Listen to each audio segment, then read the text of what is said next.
Hi,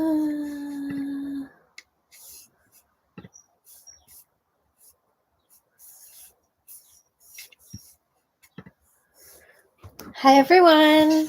It's taking me a minute to figure out which camera. Why can't I switch the camera on YouTube? LOL. Okay, wait. I got this. I got this. Oh, there's so many people here. Hello, hello. All right, let's do. Here we are. Okay. We're doing it now. Amazing. So I'm live on YouTube and here. If you're struggling to hear me on IG Live, jump over to my YouTube channel. It's at Moonshadows TV and listen there because the sound quality is better. If you've made a donation or if you're making a donation during this stream, also if you've made one in the last hour, that's fine too. Go ahead and add your name in the comments and we'll start pulling cards. Live chat. Okay, I think I did it. Drop your name in the comments.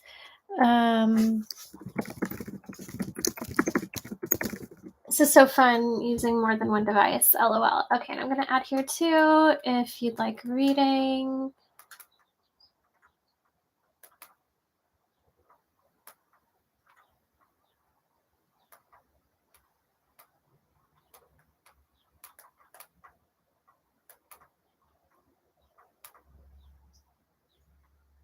Kickstarter and comment your name below.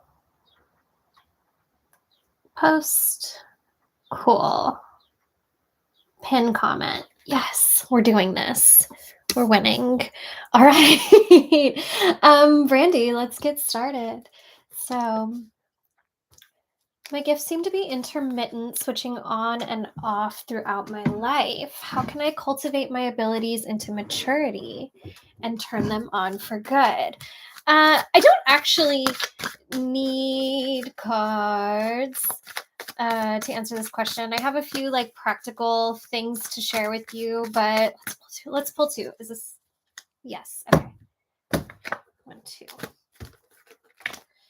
We'll start with the cards. Ooh. So, are you reading reversals? No. Cool. So for you, Brandy, I pulled the Death card. And I pulled the Two of Wands. And on the bottom of the deck, because why not, I pulled the Eight of Wands. And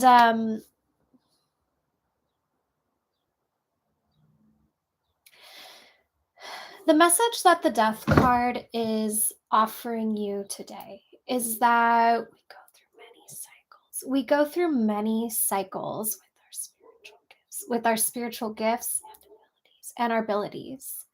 We go through many awakenings, which can feel really intense and activated, and we're very on. And then after our awakenings, we reach sort of a plateau where things start to feel normal again. And maybe what it is that we do, how it is that we channel, doesn't feel as intense or as loud. And then it kind of dwindles a little bit. And then once again, we find ourselves in the process of awakening. So the ebb and flow of your gifts is not unusual. It's pretty normal, TBH, and to be expected. With that said, the Two of Wands is encouraging you to play more, to consider, what is it that I want to do? What is it that I want to do with these abilities? What is it that I am hoping to experience with them? What is it that I'm looking for? Like, is it that you are interested in divination? Is it that you are interested in building relationships with your guides? Maybe your gifts are completely different. Maybe you're more about channeling through art or music or poetry or whatever it is, like Pinterest, fucking amazing Pinterest boards. It doesn't matter what your channel is. But the point is that they want you to start thinking about like which direction you want to go with it and start really considering like all of the possibilities that are available to you through your gifts. And it is in following your passions that you start to notice the way your spiritual gifts are directly related to these passions. What's interesting to you? What's delicious to you? How can you spend some time experimenting in these realms? The Eight of Pentacles on the bottom of the deck, along with the Death card, are telling me that, like, ooh, you might be in the process of a spiritual awakening again, right meow, like right meow. Which, buckle up, cover your head, take a bath or two, drink plenty of water. It's going to be all right.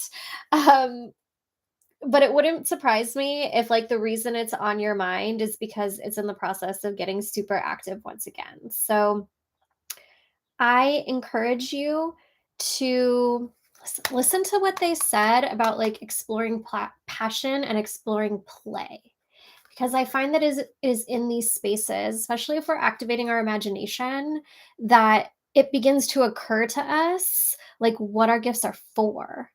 And when we start to see that, it becomes easier to develop the practices to support growing these gifts and abilities. I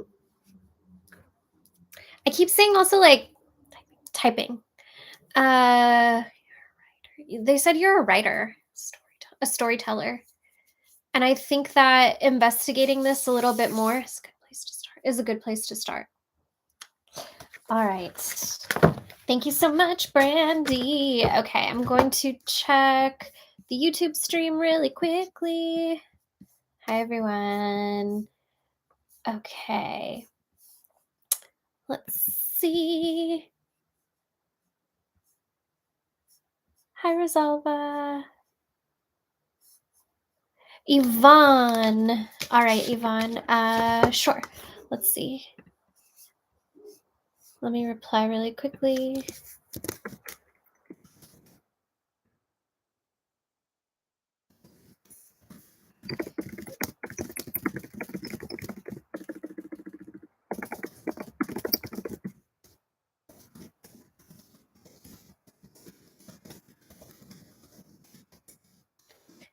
Type. Okay. I think Arifa is next. Arifa, I was just thinking about you. I saw those. I was like moving stuff around in my altar space, and I found those really cool postcards that you sent to me a while back. Okay, Arifa. Currently at low capacity and low income, how do I secure housing this spring? Is it possible for me to have a place of my own? That's it. Okay. Two. Did I cut this right? Yes. Okay. 1, 2.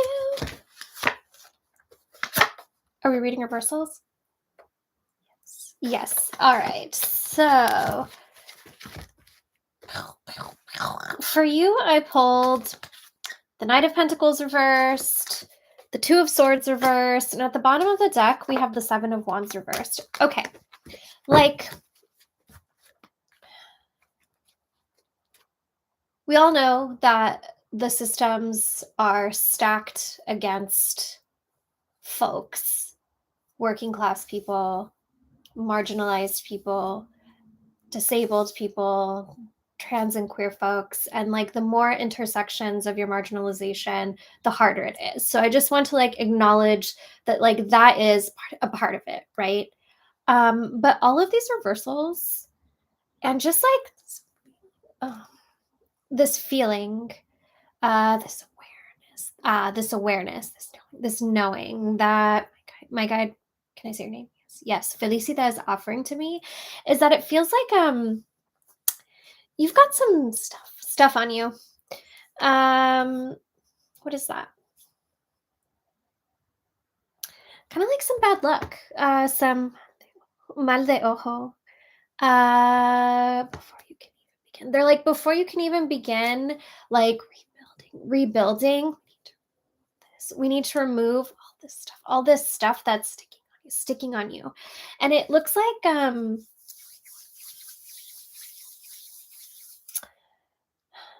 it's like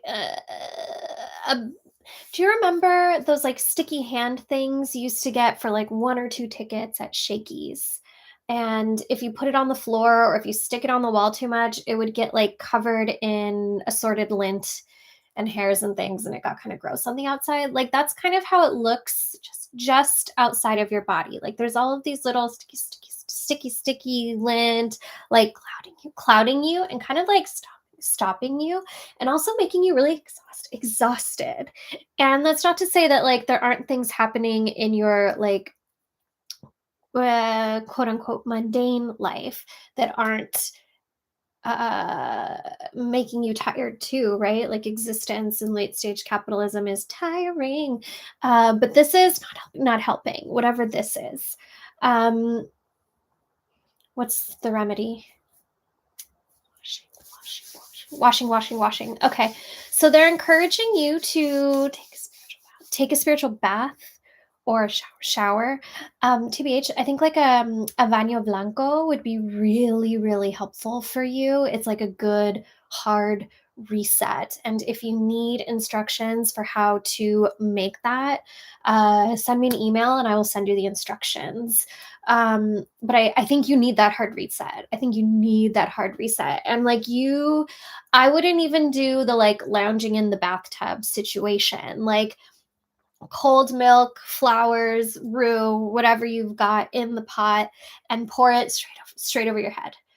Straight over your head. And let me tell you, it will be uncomfortable. But that shock is what releases all that stuff that's like stuck to you.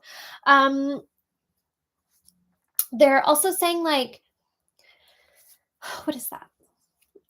After you pour the baño over your head and you're standing there nice and milky, start this motion of like clawing off the stuff that's like stuck to your energetic body, the space about this far from your flesh. Start like peeling it all off. Peel it off like a Biore strip or a jelly face mask, and keep doing that until you feel better. Keep doing it until you feel better, and you might feel silly at first, but honestly, I think you're gonna feel like relieved, because it's creating like a pressure, and it's like stopping you from being able to see things through.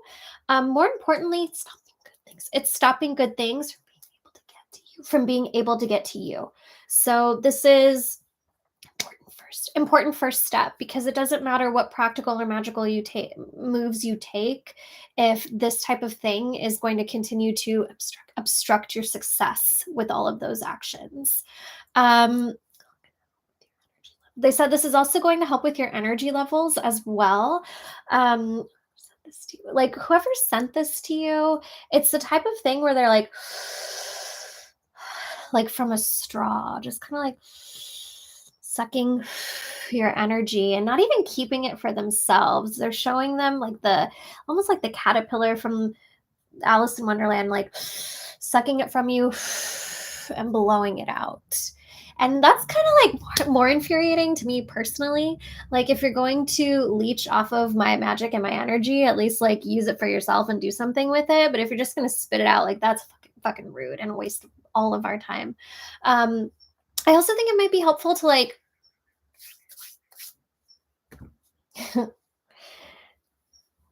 they said to consider who might be the snake in the garden. And you might already know.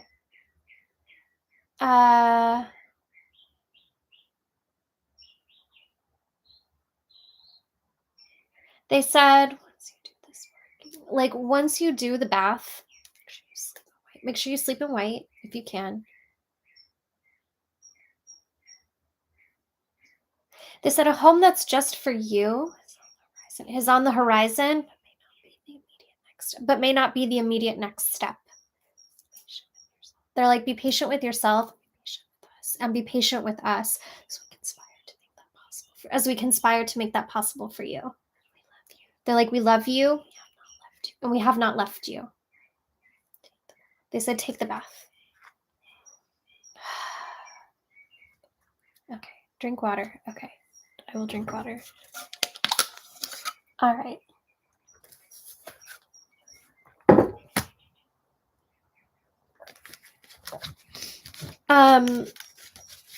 Aretha, like, keep me posted. After you take the bath, let me know how you're feeling, and like, let's circle back on what next steps could look like from there, okay?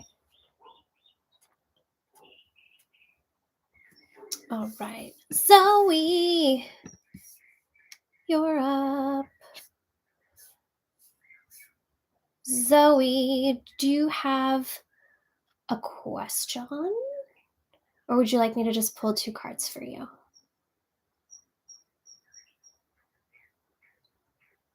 I should have written that in the instructions, right? Like, write your name and your question. We are learning.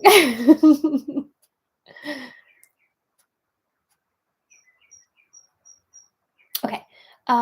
Which major for grad school should I pursue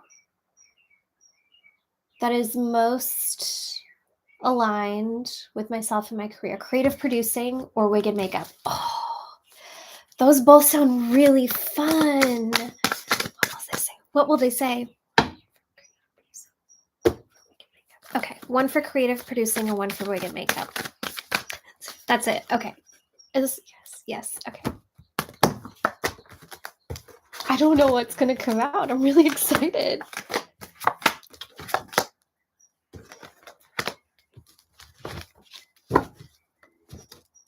Okay.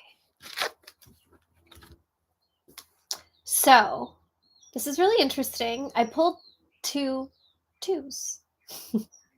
For creative producing, I pulled the 2 of Cups.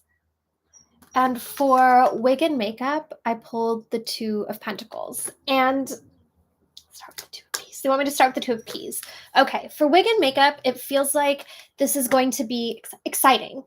Like, really interesting, always something different going on, a lot of different things to learn, to understand, lots of different skills that you're going to cultivate, but a little bit more of a struggle further down the line, they're saying. That's not to say you won't be successful. I want to make that very clear. And we want to make that very clear. These are both excellent options. These are both excellent options for you. There's no wrong choice. And there is no wrong choice. This is the exciting choice. They said wig and makeup is the exciting choice. And it also might be the one that makes you tired too. Like, there's going to be longer hours, they're saying. But it's not without fun. When I look for creative producing, the 2 of Cups, relationships, it feels like this particular major is going to bring you into contact with the relationships that you want and need in order to further your career at the pace that you desire. So basically you get to choose.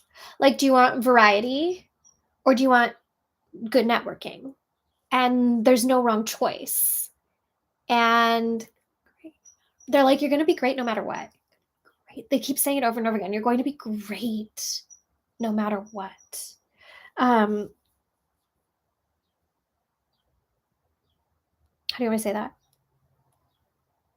Got it. They also want me to say that, like, when it comes to wig and makeup in particular, if these are skills that you want to cultivate, you can do that. They're like, you can do that even if you're not taking that major. Like, if that's something that you still are interested in and want to do something with, play around with, they're like, there's ways to learn that without focusing your major on it. Then you get the best of both worlds. Okay, I'm going to pop over to YouTube really quickly. We just broke 14K, everyone. Thank you so much. That's so exciting. We're 77% funded now. OMG. OMG. Okay, let's see. Janelle.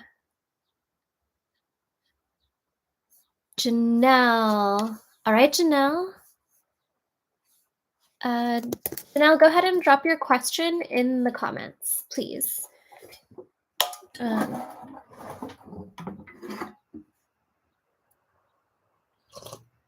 Hot. Let's see. Okay, in the meantime, while we're waiting for Janelle to drop... no question today. Can we just do a poll? You got it. General. No problem.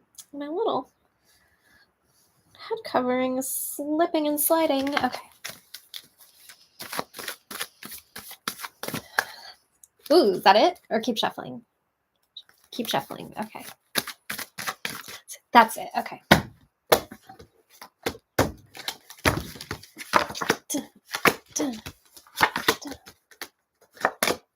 Ooh, I love this for you. So I pulled the King of Cups and the Sun. What are they saying? And on the bottom of the deck, I have the Ace of Swords. There's stuff happening. Stuff happening. Okay, what's happening?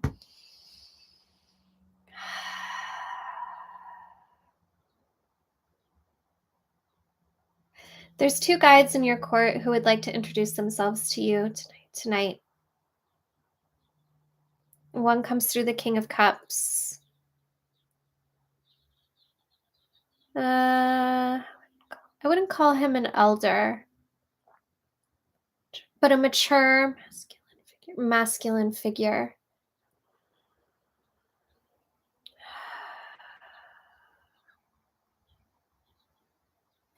What's your name?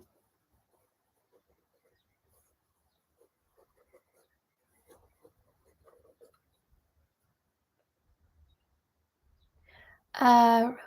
His name is Roger. And he's a French revolutionary? Yes. Interesting timing.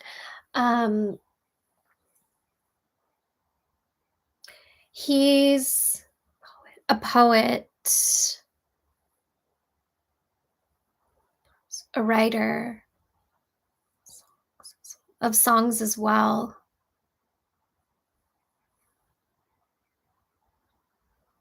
He is deeply rooted in his love for other people. Himself too, but he just really loves humans. He really loves humans. He really admires humans. He's kind of serious, but tender. And he loves to sing songs. He loves to sing songs. He can make an instrument out of anything. And he feels very drawn to Venus, very drawn to Venusian energy. It's making my ear itch feeling him. That's funny. Your ear might itch when he's near too. The Sun is a child spirit that's coming through. This one. Most of us have a child spirit on our court. They help connect us to innocence.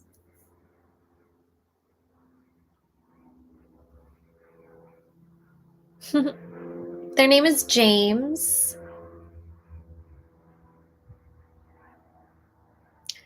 They are... I'm having trouble seeing them, but I can feel how cute they are. Very queer. Kind of silly. I see messy hair.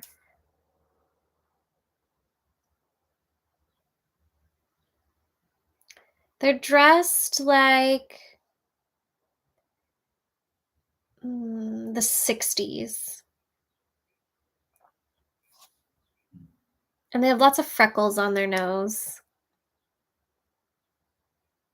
They're really silly and gentle. And James is here to remind you to play. To play. To play. The Ace of Swords is about spending time communicating with both of them. Getting to know them better. Yes. Yes. Drink water. Okay. I drink water. Let's see who's next. This is so fun. Bouncing back and forth. Let's see. You know I love making a song about everything. Vanessa. I'm going to write some of these down. How about that? We have Vanessa Marquez. And then Vanessa Gerardo. This pen doesn't work. And then Cynthia and Alex. So Vanessa Marquez and Vanessa Gerardo, please be sure to drop your questions. Patricia, it's nice to see you. Got it. Thank you, Soul.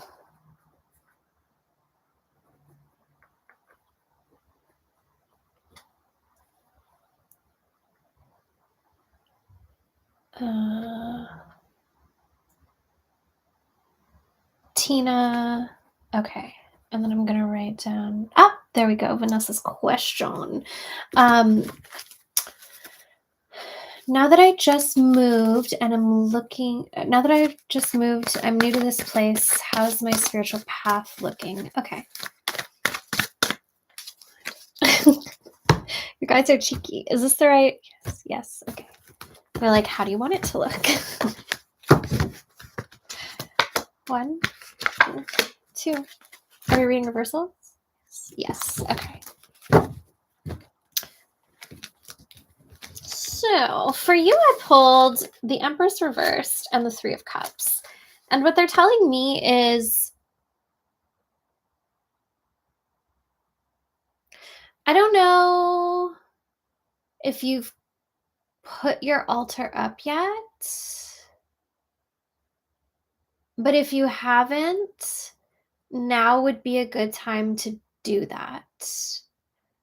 If you have, they probably don't like where it is. I'm feeling like they don't like where it is.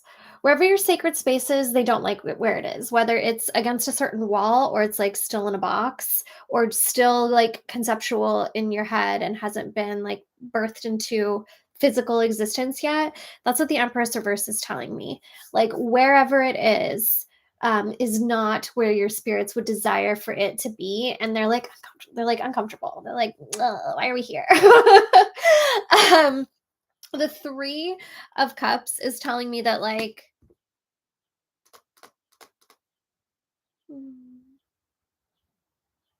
it feels like more spirits would like to join your altar.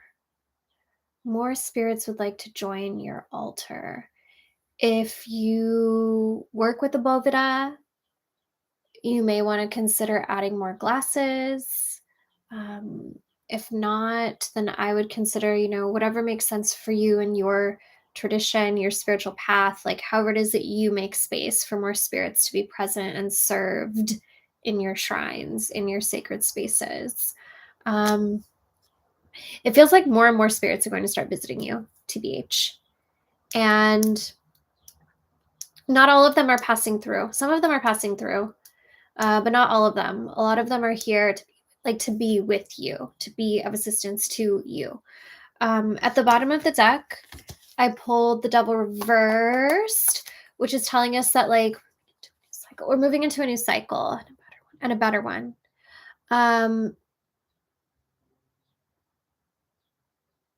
There's like, okay, curtain right here. They're telling me some of the stuff needs to stay behind the curtain. Okay. They're not letting me spill all the beans because I'm not just talking to you, I'm talking to the whole internet. Got it. But they want you to know that like a difficult cycle has closed, and we are moving forward from that now. And I think it is moving forward from this difficult cycle that is like opening up your eye and your heart and your altars for more of these spirits to start coming through and talking to you. So I would focus on like your, honestly, like building relationship with your main guide, your guía principal. If you haven't already, now would be a good time to really start bonding with them, because as all of these new spirits start arriving at your altar, you're going to want to defer to your guía and be like, is this a spirit that needs my help? Is this a spirit that I can receive help from? Is this a spirit that shouldn't be here at all and just needs, assistance moving on? You're going to need your guia's help to determine what all these different spirits are here for and what to do about it. They're saying to keep cleansing yourself regularly. It's a good idea. They said it's a good idea. Yes. So I'd figure out like what's your easy, like everyday tool or technique for cleansing, whether it's light visualizations or using a selenite wand, but like what's your easy go-to thing so that you can make sure that you're doing it regularly. Wouldn't surprise me if you start feeling really tender up here soon. Maybe even having headaches, which is not unusual when we are in the midst of our spiritual gifts expanding a bit. But honestly, like having your altar in a space that feels better for them is going to help you feel better too. Yes. Okay. Anything else? That's it. Okay, cool. Thank you, Vanessa. All right, let's see. I'm going to jump over to YouTube.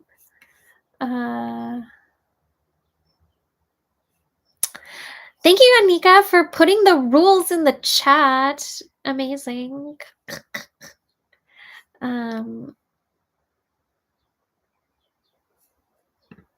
Tara, that's fine. You can go ahead and drop your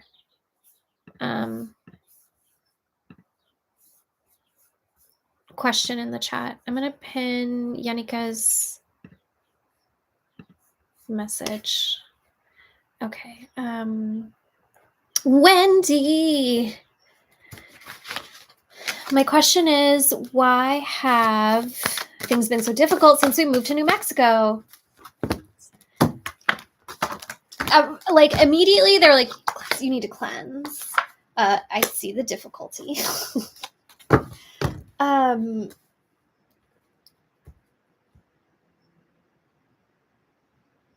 What? Okay. Who is it? But is it one of Wendy's ancestors, or is it like a land ancestor, like a spirit attached to the land? Wendy. Okay. What side of the family? Maternal. Okay. Wendy. I certainly see your struggle reflected in the cards. I pulled the 10 of Wands reversed. What I also pulled is the Knight of Swords reversed, and on the bottom of the deck, we have the 5 of Swords. So we certainly have some tumultuous energy, some feelings of overwhelm. And what the spirits are telling me is that you have an ancestral spirit from your maternal lineage,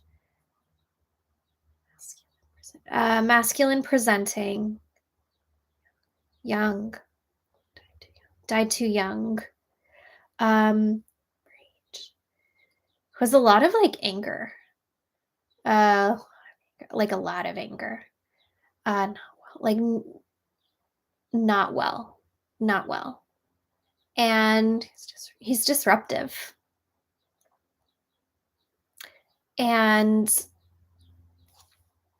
like, I hate saying like this is going to sound crazy because I feel like I say that all the time, but if you're here, like, you know me, so I guess it's not that weird.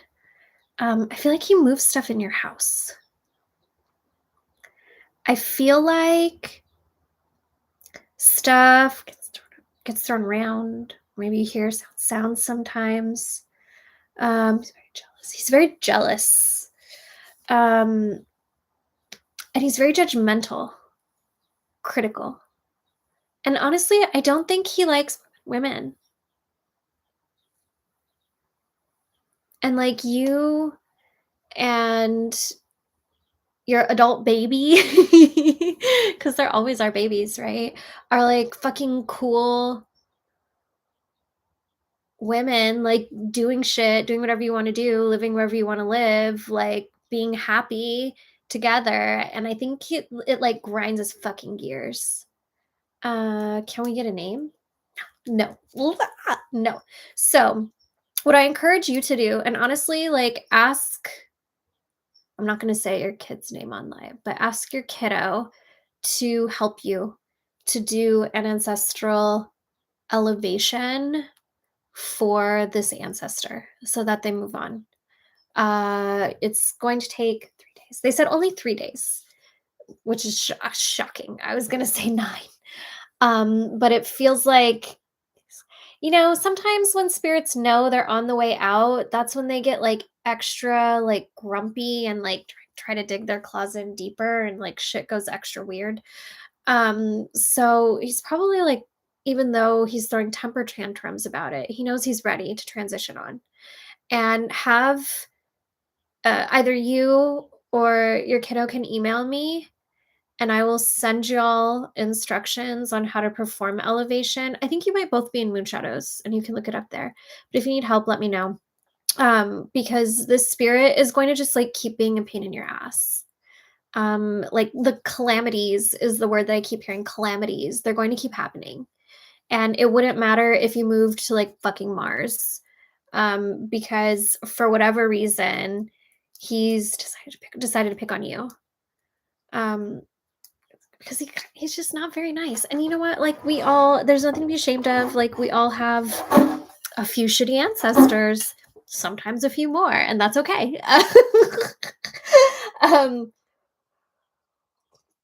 But ancestral elevation will be particularly helpful. And I would, if it's possible, like depending on the weather situation, I don't know what weather New Mexico is like, LOL.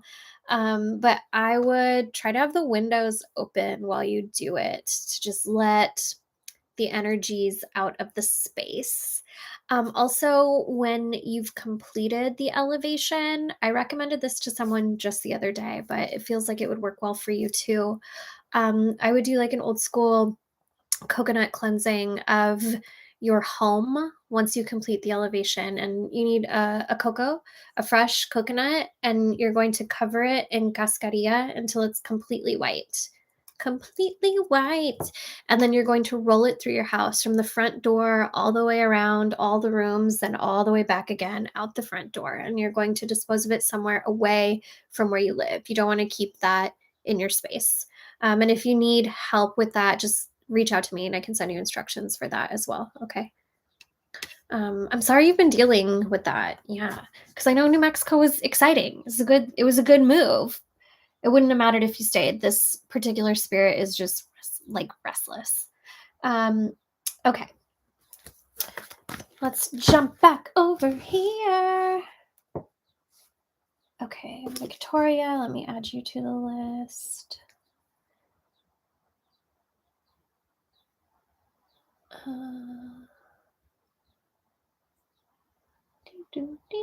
think I scrolled too far. Ah!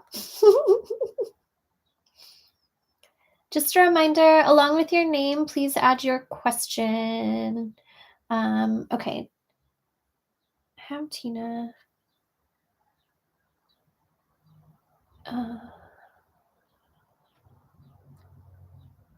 Brooke, let me write you down. Eden. Okay, here's Cynthia's question. Cynthia, what do my guides want to communicate with me? Thank you. You are such a blessing. You are such a blessing, Cynthia. We are all little blessings. Ooh, that's it? Yes. Okay. Did I cut this right? Yes. Yes. Okay.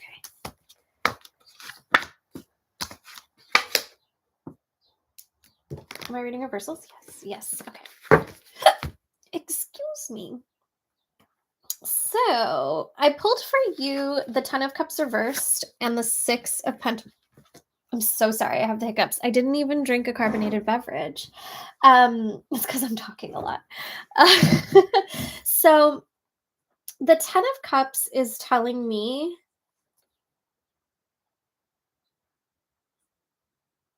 I'm definitely sensing some frustration around making connections with people like you can be comfortable being your most genuine self around. Like struggling to find the folks that you don't feel like you have to wear your mask in front of or be on your guard with. Um, the remedy to that, they're saying, comes from the medicine of the Six of Pentacles. And it feels like, what are your gifts? What are the things that you're really good at that you can say, like, you're even proud of yourself for being able to do this thing? Because it is in sharing this thing that you are going to start to find folks that you can be yourself around, because you're doing the thing that you're the most proud of. When you're engaging with them, like, they're already going to see this kind of vulnerable side of you. Sharing our gifts of the spirit is vulnerable, and this is going to make way for connecting with folks who you feel comfortable being yourself around. They want me to share an example, which I guess I will, because my spirits told me to. So an example is that I am trying to make friends with the other parents at my kids' new school and be more involved in the community there. And they do a lot of fundraising at this school, which is like not something I can like overly contribute to financially. Hello. But something I can do and I offered to do is, for their next event, I was like, hey, I do this kind of work. I would love to provide entertainment for the event and read tarot for free for everyone. And I can like donate a couple of spiritual sessions to the live auction. And in the past, that's been something that I absolutely did not want other parents at my kids' school to know about. Like, I don't know how people are going to react. And I'm like, oh, I'm a psychic. I talk to the dead. What do you do? But it was received really well and they sounded really excited about it. And now I'm excited to get to share this part of myself with other people. And it's been helping me really build community in that space. And I've learned that like a lot of my kids have been telling the teachers about the podcast and they all want to talk to me about it. And so this thing that I normally feel really vulnerable about is turning into a thing that's helping me like make friends, make genuine connections. And so I encourage you to think about the thing that you are really passionate about. What are your gifts? And how can you start sharing them with people, even if those people are strangers? Because like, we're new at this school. They are all strangers to me. But slowly we're starting to become more and more familiar and it feels really good. So I see that as something that can and certainly will happen for you once you start expressing and sharing those gifts that you've been holding on to.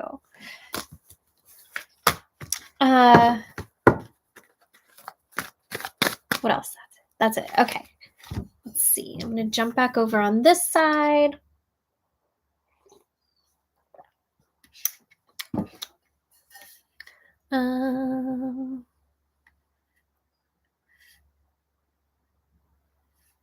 Let's see.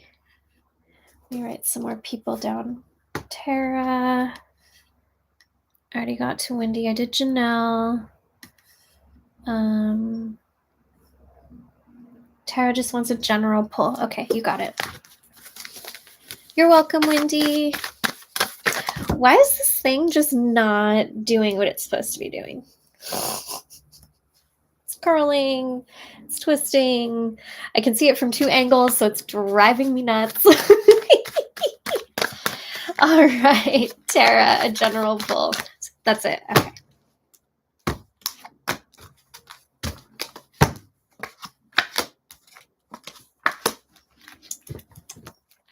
like this for you. Are we doing personals? Yes. I pulled the 8 of Swords reversed and the 7 of Pentacles upright, and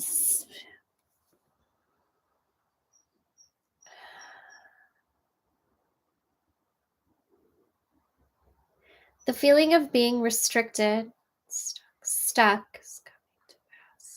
is coming to pass. Your opportunity to feel spacious and comfortable arrives soon. We may need to do something unusual or unexpected to bring us there. But it is something within your capability to do. Sometimes the comforts we seek only exist outside of the comforts where we currently are. The path between these two places may seem frightening because it is a path we have not walked before. But Tara, it is a path you are most capable of traveling.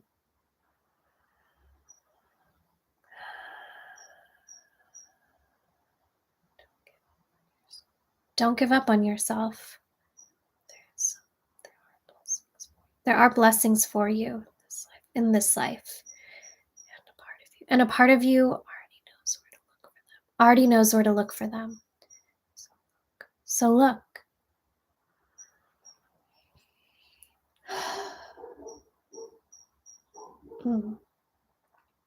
That was, can I say your name? Yes, that was my guide Amalia who came through for you. Drink water. Okay. Drink water.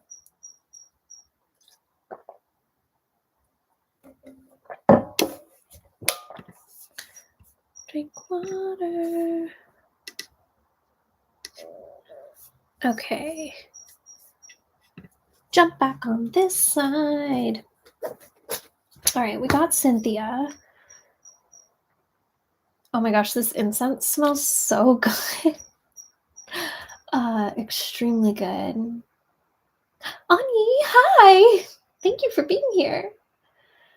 Okay, Victoria. Question, going through a breakup. Sorry, friend. Had a trip planned next week and I'm having fears about going alone. Any words of encouragement or words of wisdom and nourishment? Absolutely. Is this the right deck?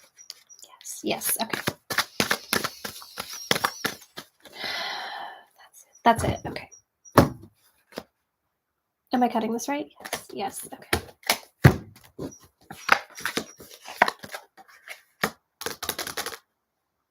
I like this. So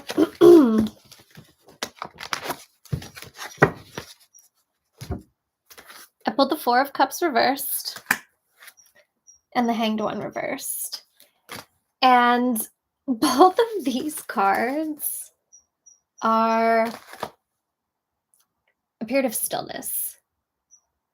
Stillness that is often self-chosen and necessary in order for us to do whatever it is that we are doing in this particular moment in our lives, right? But reversed, what these are telling me is that like the exact medicine that you need is to not stay complacent, is to not stay where you presently are. So going on a trip right now, even though it's on your own, is a really good idea.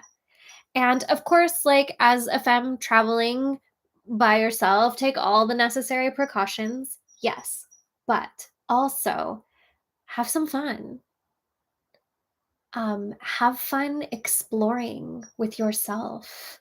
Have fun romancing yourself. Have fun, whether it is laying in the giant bed, eating fucking pizza, watching Bravo, or it's dining out or exploring the city. Whatever it is that you are doing is what you get to choose for yourself. So that's super exciting that you only need to worry about what you want to do, what sounds fun and exciting to you. And B, like, these are the exact things that are going to help you realize that you're not as devastated as you feel right now. And no shade to your partner or to your relationship, but TBH, I don't think it's gonna take you that long to get over it. On the bottom of the deck, I pulled the Lovers reversed, and like they're like, trust me, and they're not saying it to like disregard your feelings, because your feelings are real and they feel however big they are right now is how big they are, and that's okay. But I don't think they're going to feel this way for very long.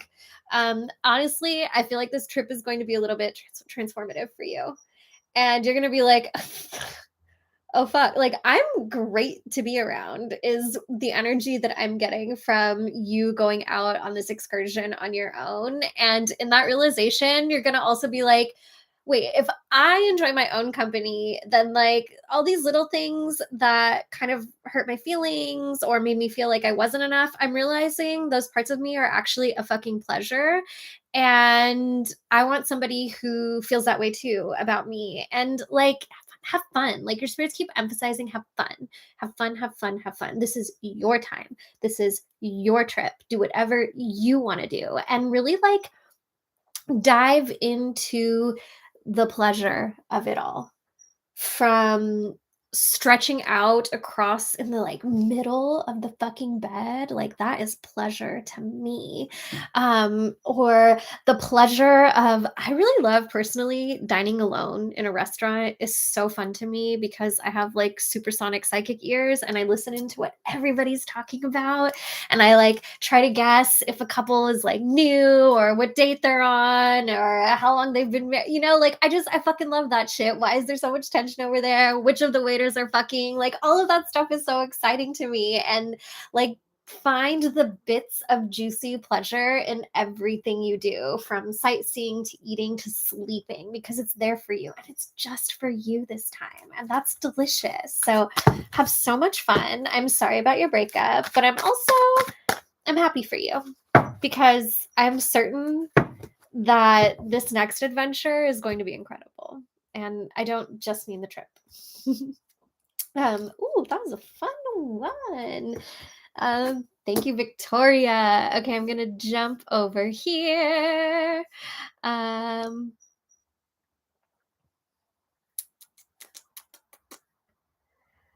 Okay, Yvonne's husband having a hard time getting a job, really wants to work for himself to live the life he is destined, need help to go about it. Okay.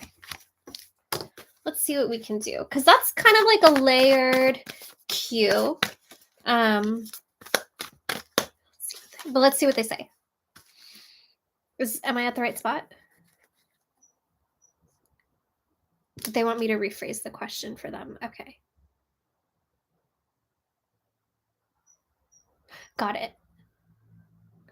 Current actionable steps that the spirits are encouraging your husband to take in order to achieve working for oneself. Got it. Okay. This is it. Yes. Okay. It's always funny when the spirits like spoon feed me the words I need to say out loud. I feel like a baby. But I like being a baby, so it's fine. Are you sure these are the right cards? Yes. Okay. You got it.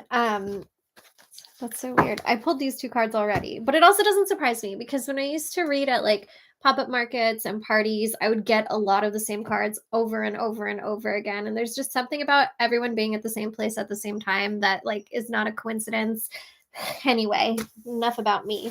I pulled the 8 of Swords reversed, and the Seven of Pentacles once again. I also pulled the Tower reversed on the bottom of the deck, and I'm going to start there because this to me is the most important card.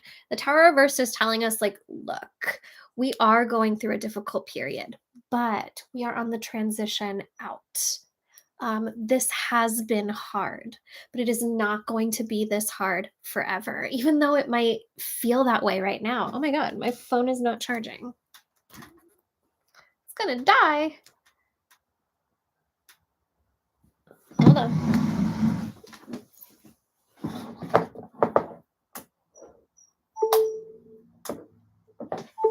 LOL, the power strip was turned off. Okay, so even though things have been hard, they're not going to continue to be this way forever, even if it does feel that way right now. And like, that's okay. Like, we're entitled to have big feelings when we're going through hard times. When it comes to the Eight of Swords reversed, and we're talking about actionable steps. So the first thing is, like, he's got to figure out what he wants to do. If he wants to work for himself. I don't see the Seven of Cups here, so it's not like he's got a ton of different ideas, but it's almost like a lack of faith in oneself, a lack of faith in one's ability to manage, like, the giant undertaking that it is to work for yourself. So they're kind of telling him, like, what does he want to do? What kind of job do you want to have? What type of industry does he want to be in? And ask himself that question while, like, removing the voices in his head, the people, the experiences that have put limits on him. All of those little voices in the back of your head that make you feel like, oh, well, I could never do that, and I could never do that, and I could never do that. And this was like, okay, but what could you do? What could you do if all of these people hadn't told you that you couldn't do? So that's, like, the most important step. Step one is figuring out, like, what's the dream? What's the big dream? The next thing is the Seven of Pentacles, which is, once we spend time deciding, like, what the dream is, where we want to pour our energy into, what seeds for self-employment we desire to plant, then we have to start tending to the garden. And when we're starting from super scratch, like, if we're starting from a whole new industry that we don't already have existing connections in, it's going to take a lot of work. It's going to take a lot of work to market oneself, to begin building clientele, to develop the structure, to build a fucking website, to do your own marketing. Like, all of that stuff is labor, and it might require to have some sort of temporary job while you're growing this dream, and that's okay. I worked in apparel for a decade before I started doing this for myself. And I was doing this on the side. And I would remind myself that, like, my day job is my side hustle, and it is watering the seeds of my desires for my self-employment. And it did. I wouldn't have been able to go out on my own if it wasn't for the jobs that I was working, the jobs that I didn't fucking love that I was working, that I took because I needed something and it was there in the moment. So I would focus on like, let's get a little bit more clear on what it is we want to do as a self-employed person, and then B, like, then it's time to start pounding pavement. Once you have the dream up, the vision board posted, then it's time to get into the logistics, to start making a list of all the things that are going to have to go into the process of creating this dream, and to have patience with yourself as you are ticking off those things on the list. When you think about a garden, I know we say this a lot in the spiritual circles, but, like, you don't plant the seeds and eat the fruit in the same day. And also, like, some things only need to be watered every 3 days.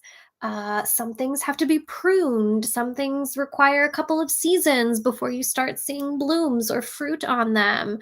There are certain seasons when you should plant certain things. So it's like, it's not as simple as just going through a list one by one. You have to consider the seasons of yourself, what you are capable of during your current season. And I guess, in a lot of words, what I'm trying to say is, going through that list is not going to be a linear process. Thank you for helping me clarify. Going through that list is not going to be a linear process. And that doesn't mean you're doing it wrong. It just means you're doing it like a human. And that's all we can expect from ourselves, right? Is to do it like a human. Even though we're all angels. So yeah, I do feel like this is something that is possible, but it's not something that's going to happen overnight. And it's not because he's done anything wrong. It's because that's just the nature of the beast, or the pan, as you see here in the 7 of Peas. But it is a dream well worth planting and watering. Okay. Let us see. Who is next? Okay. Vanessa. Let's see. Vanessa Dorado.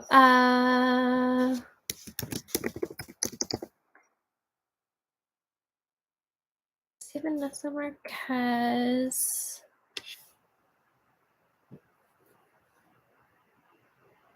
Vanessa J. I don't see. So go ahead, and when you have a chance, you can contribute to the Kickstarter, and then I can take your question. For folks who are just getting here, I am doing 2-card readings for anyone who contributes to the Offerings Oracle Kickstarter between now and the end of this live stream. And you can find the link for where to contribute in my bio. Okay, let's see who's next. Brooke. I see you, Brooke. Okay, Brooke. What is your question, Brooke?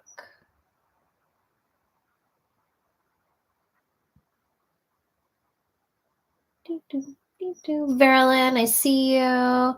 Verilyn, when you get a chance, will you write down what your question is? Carolina. Hi, Carolina. Lauren. Okay. There's Brooke's question. Feeling stuck in life. What can I focus on to shake up the energy and start creating a more aligned life? I really like that imagery of shaking things up. It's very mercurial. No, not yet.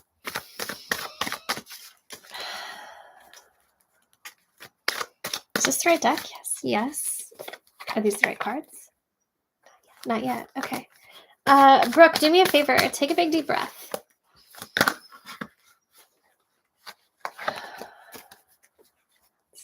That's it.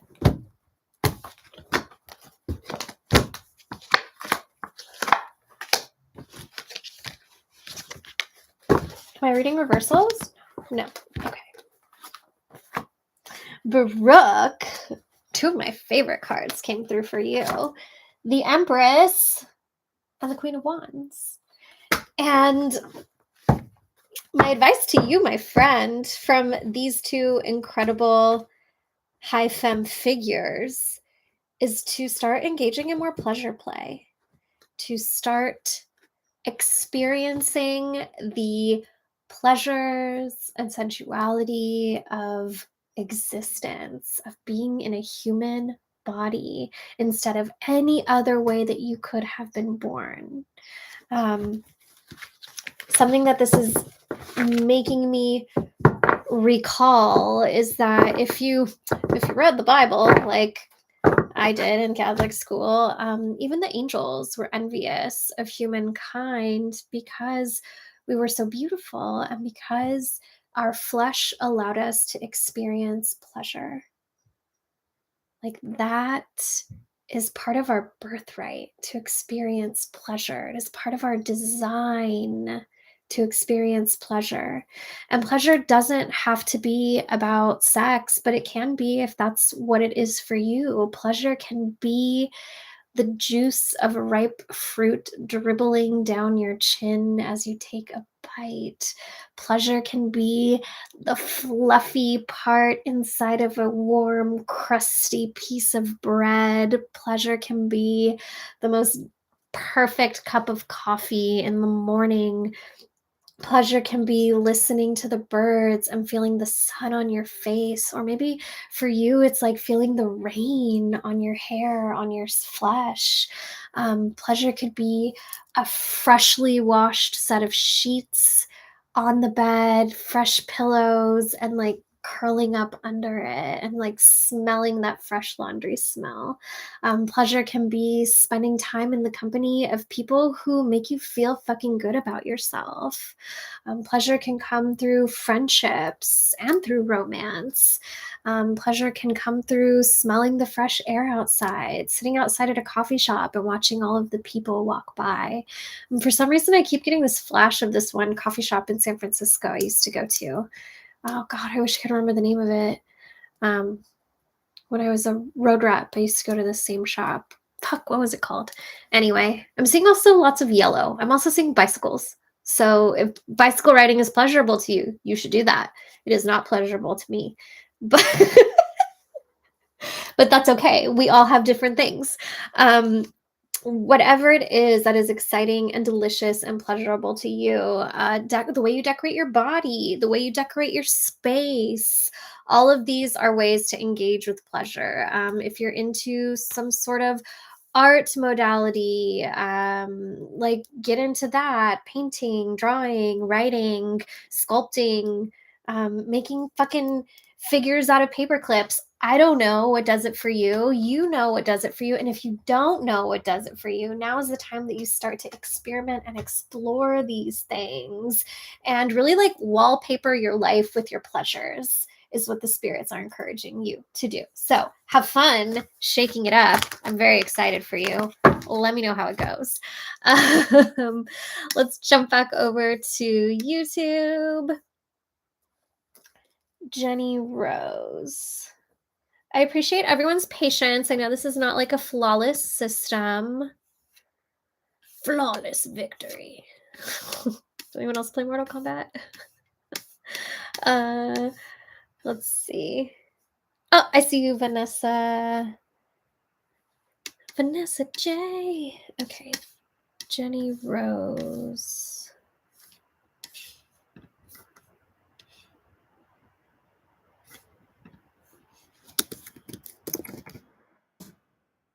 Oh, I see you. Okay, cool. So I've been doing a lot of shadow. Can I talk? Maybe. I don't know.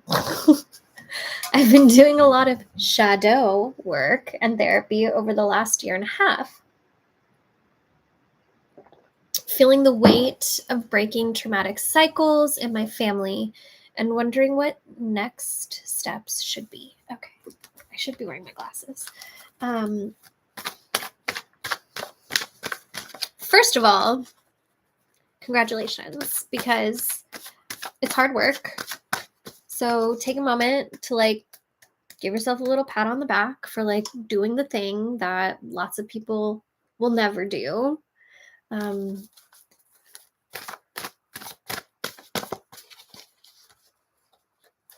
That's it. Okay. Do I even need the cards?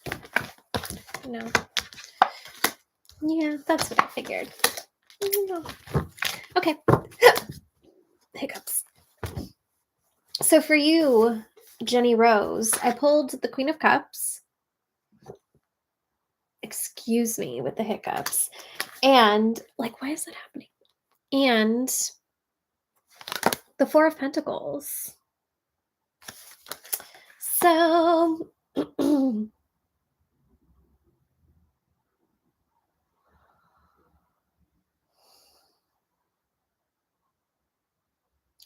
most important message from you is coming through the Queen of Cups.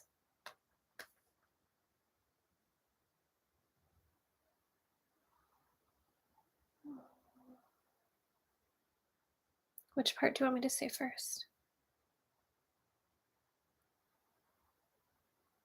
Okay. Which part do you want me to say first? Okay. Um, so the first thing that I'm going to say about the Queen of Cups is that immediately the Blessed Mother in her apparition as Our Lady of Lords is coming through for you. And generally, when the Blessed Mother appears, and more specifically as related to you, it's because she's here to help fill a space for us. She is here to be our mother, to hold us, to love us, to teach us how to feed ourselves, to remind us to drink water, to remind us to use the bathroom, to remind us to brush our hair, and when we're doing it, to do it lovingly. Reminding us to take a few minutes to stand outside. Like she's really shows up for you, especially right now, as a parent, as a very gentle parent, a very gentle mother who's really here to like help you learn how to human in a tender way. Um, like if you've had a reading with me, you'll hear from time to time my spirits will tell me, like, drink water, drink water. We do that all day long. They tell me, eat something, drink water, you need to sit down, you need to close your eyes. And there are things that, like, my logical brain is like, a human should be able to do these things all on their own without instruction. But for whatever reason, I am not that human. I am not that human who can do those things without instructions. But my spirits show up for me in that way where they like help me actually just like take care of my basic needs that otherwise I wouldn't be able to take care of. And it feels like Mary is very much here to do that for you, but not in a way that like I don't know about you, but and I love my dad, bless his soul. But he was very much the parent of like who came at me like, well, why aren't you doing that? Why would you do that? Why don't you already know how to do this? And it's like, because I was just born, sir. But when Mary comes through for you, it's more like, have you thought about doing this? I think you could really use this. I think you might like this. Why don't you take a seat and think about this? And that's really the energy that she's bringing to you right now. You've been doing a lot of the hard stuff. I see like jagged cliffs, kind of reminds me of like Frodo and Samwise like climbing the rock up to Mordor. That's the vibe that I'm getting. And she's like, okay, now let's go to the Shire. Let's go to the Shire. Oh, that's so cute. Now let's go to the Shire and like drink some fucking water and eat some food. Make sure our tummy is full. Put our feet up for a minute. Like now you're into the like decompression stage. And like, here's the thing, shadow work, like all spiritual work, never really ends because there's always going to be something else that comes up, and that's okay. But if we don't take periods of rest in between, like we just burn ourselves out and then we're like, fuck this, I don't want to heal, it's too hard. So you need to make sure to like enjoy this time in the Shire, my friend.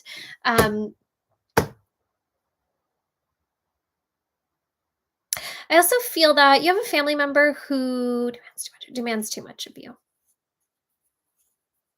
And like, I don't know if this is chosen family or family of origin, but I'm getting that big time from the Four of Pentacles, especially in this version of it. Like, you can see a bunch of figures who are all like working together, living in a community. And then there's one figure who's like holding on to their urn really tight and like kind of like mean mugging everybody else as they hold their urn tight, and everybody else is like, why are they looking at us this way? Like, we're all fine, we don't need whatever you have in your jug.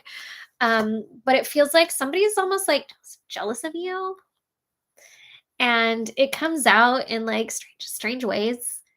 And I think sometimes you're like, what are you doing? Like, why are you saying these things to me? And that's like their thing, it's not you, it's them, it's not you.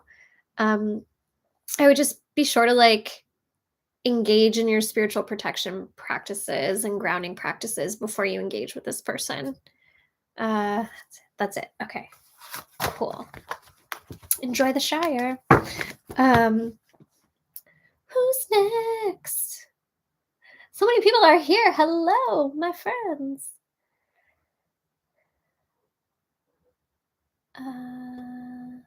Okay, Vanessa, let's no specific question. You got it, Vanessa. I will do a general 2 cards for you.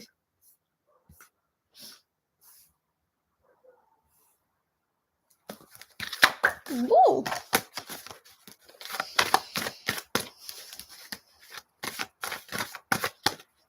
That's it. Ooh, okay. What's coming through for Vanessa J?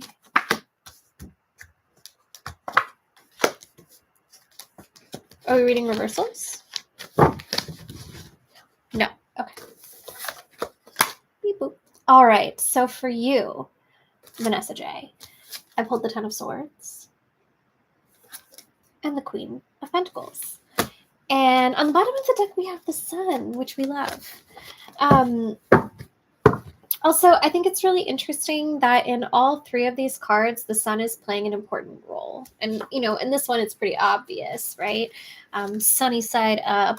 But in the Ten of Swords, we see the sun setting in the background. In the Queen of Pentacles, it's the high sun. And it's that light of the sun that is bringing the stalks of corn to stretch up, up, up toward the sky. And what I'm getting for you is things have been tough. They're talking about how something's come to a hard end. Hard stop. Done. And, ooh, who am I talking to? Your guide. I'm talking to your guide, Vanessa. What's your name? May I have your name, please?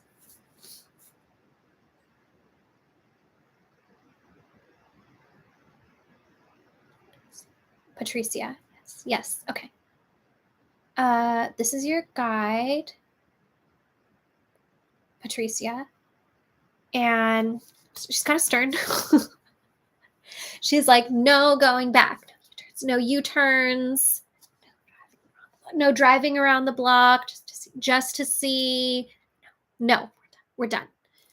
So whatever it is, they do not want you to revisit. And like, look, from time to time, we might find ourselves fantasizing in our mind's eye about what could have been, what could be different, what it could be like if we tried again with whatever this is. But like, why? Why when it's done? And more importantly, why when in the future, if instead of looking back, we look forward, we find ourselves at the Queen of Pentacles. And the Queen of Pentacles is this state of stability,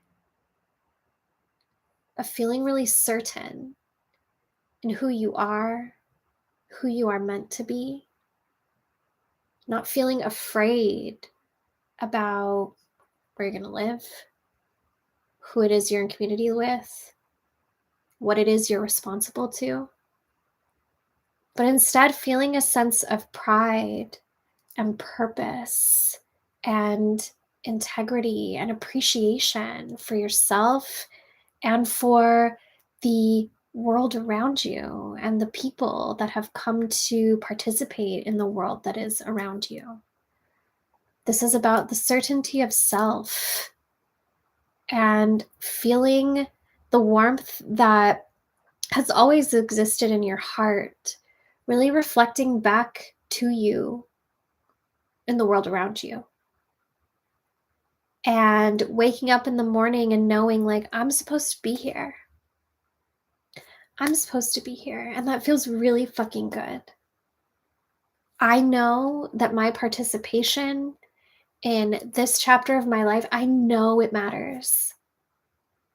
I know that my birth was not an accident or a coincidence, but was by design. And like that is the space that we are moving forward into. What's behind us is behind us. And what's in front of us is fucking beautiful. So why not take a chance and move forward with the blessings that await us in the sunshine? Thank you, Vanessa. Okay, let me jump back over here.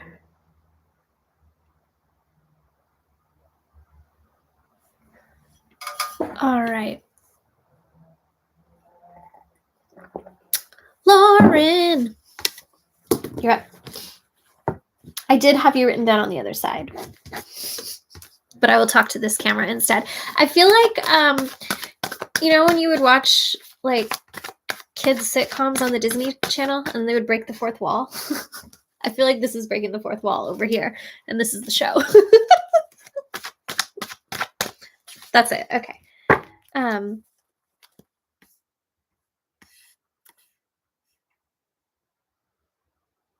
Lauren, what's your question? Did you write it on the other? Oh my God, there's so many comments here. Will you drop it in the comments on YouTube for me so that I don't have to find it? Because there's so many things. I Sweet Face, you can find it in the link in my bio. Hi, Rivka. Kim Brown is here. Kim, go ahead and write whatever your question is, or if you would like a general reading. Patricia, I have you on my list. I haven't forgotten about you. I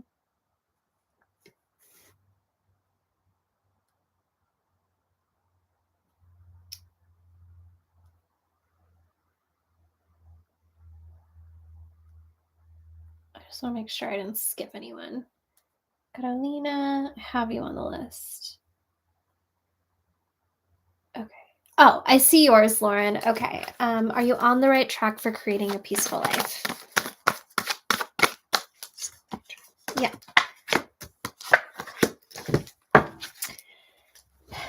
A few things. Like, yes. Yes, and.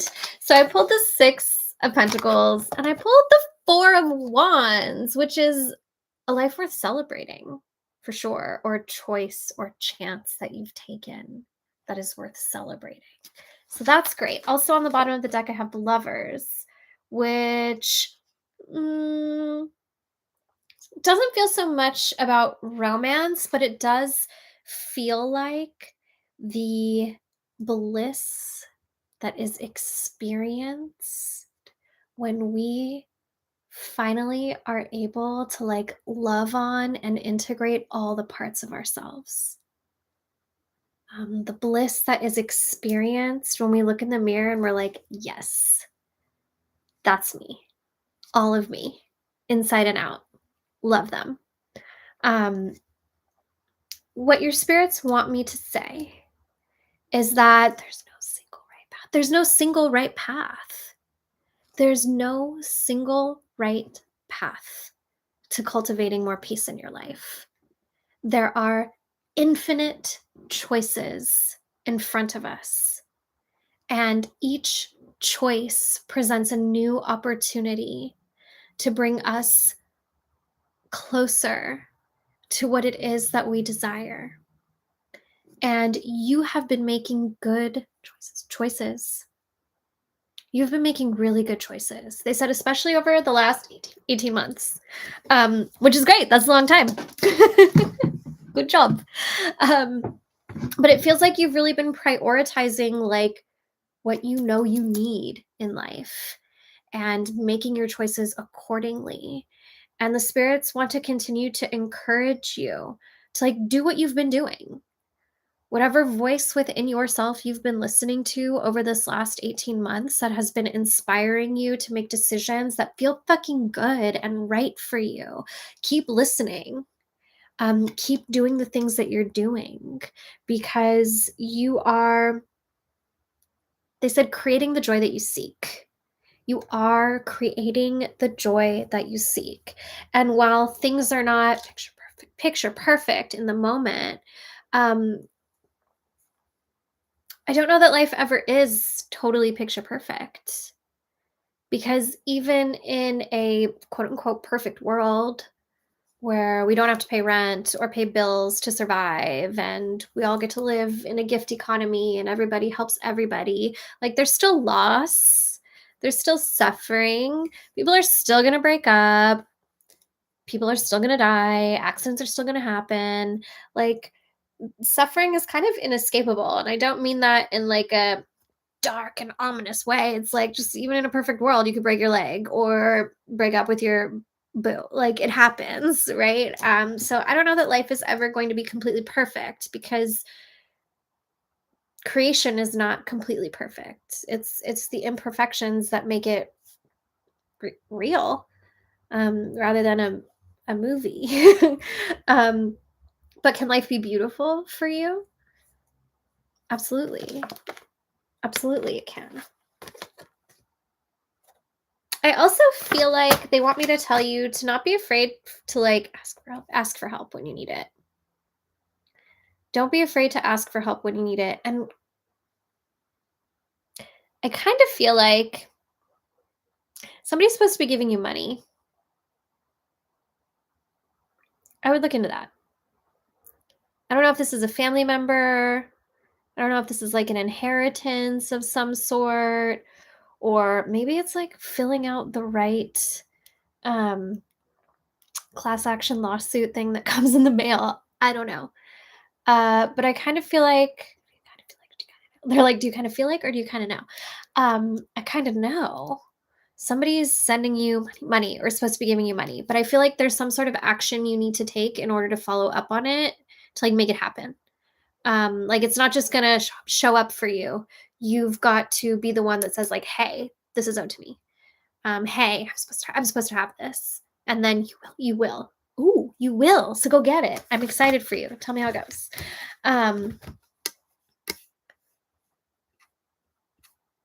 That could be it, but it feels like more. And if it is more, don't tell anyone. Don't tell anyone.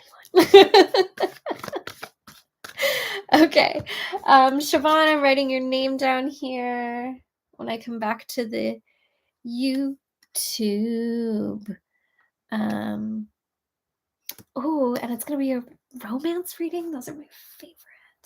So let's find Alex, and then I'll get to Patricia.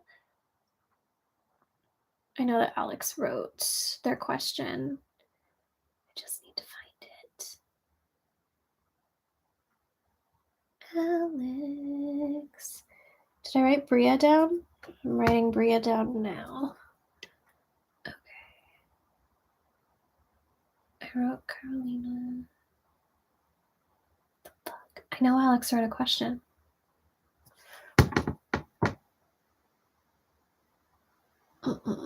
Also, if you're just tuning in and you would like a reading, you can get one by donating to the offerings, contributing to the Offerings Oracle Kickstarter. You'll find the link to that in my bio.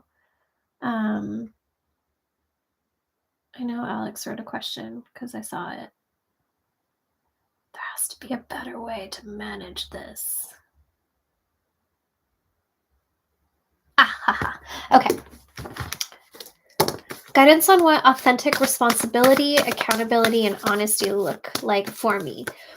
Okay, my friend. Let's do it.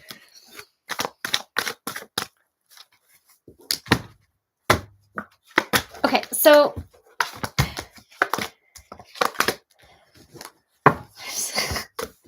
I'm sick of seeing this card. 3-4 times now? What is it? It's fine. So for you, I pulled the 7 of Pentacles and the Ace of Wands reversed. Are we reading reversals? No. Okay, so it's the Ace of Wands upright. I swear I'm shuffling.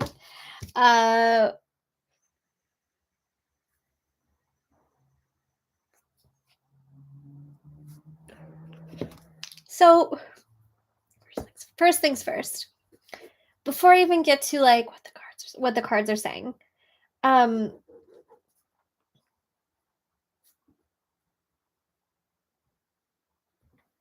asking like, who are you trying to be accountable to?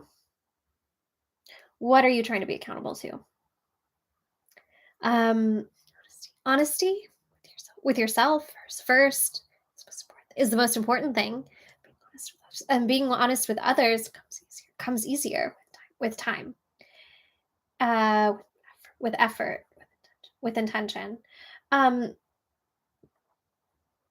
keep seeing they're like pointing to your throat. It's interesting because no swords here. Take a deep breath for me, Alex.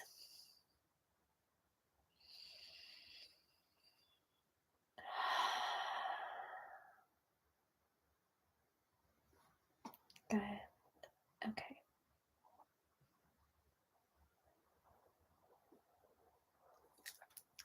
Honestly, your spirits are like, why are you being so hard on yourself? Um they're like, again, they said it. Why are you being so hard on yourself? What is it about? They're like, what is it about you that makes you feel like you aren't responsible? You aren't responsible. What is it that's making you feel like you aren't moving in integrity? That's making you feel like you aren't moving in integrity. Because according to them, you are. According to your spirit, you work very hard to be a good human, to do the things you're supposed to do, to find space for the things that you want to do, and that it's a constant juggle. But that's okay. Life is not black and white. Life is not linear or binary or perfectly balanced most of the time, if not all of the time. It's not perfectly balanced. But really, it feels like your spirits are saying, like, you're too hard on yourself.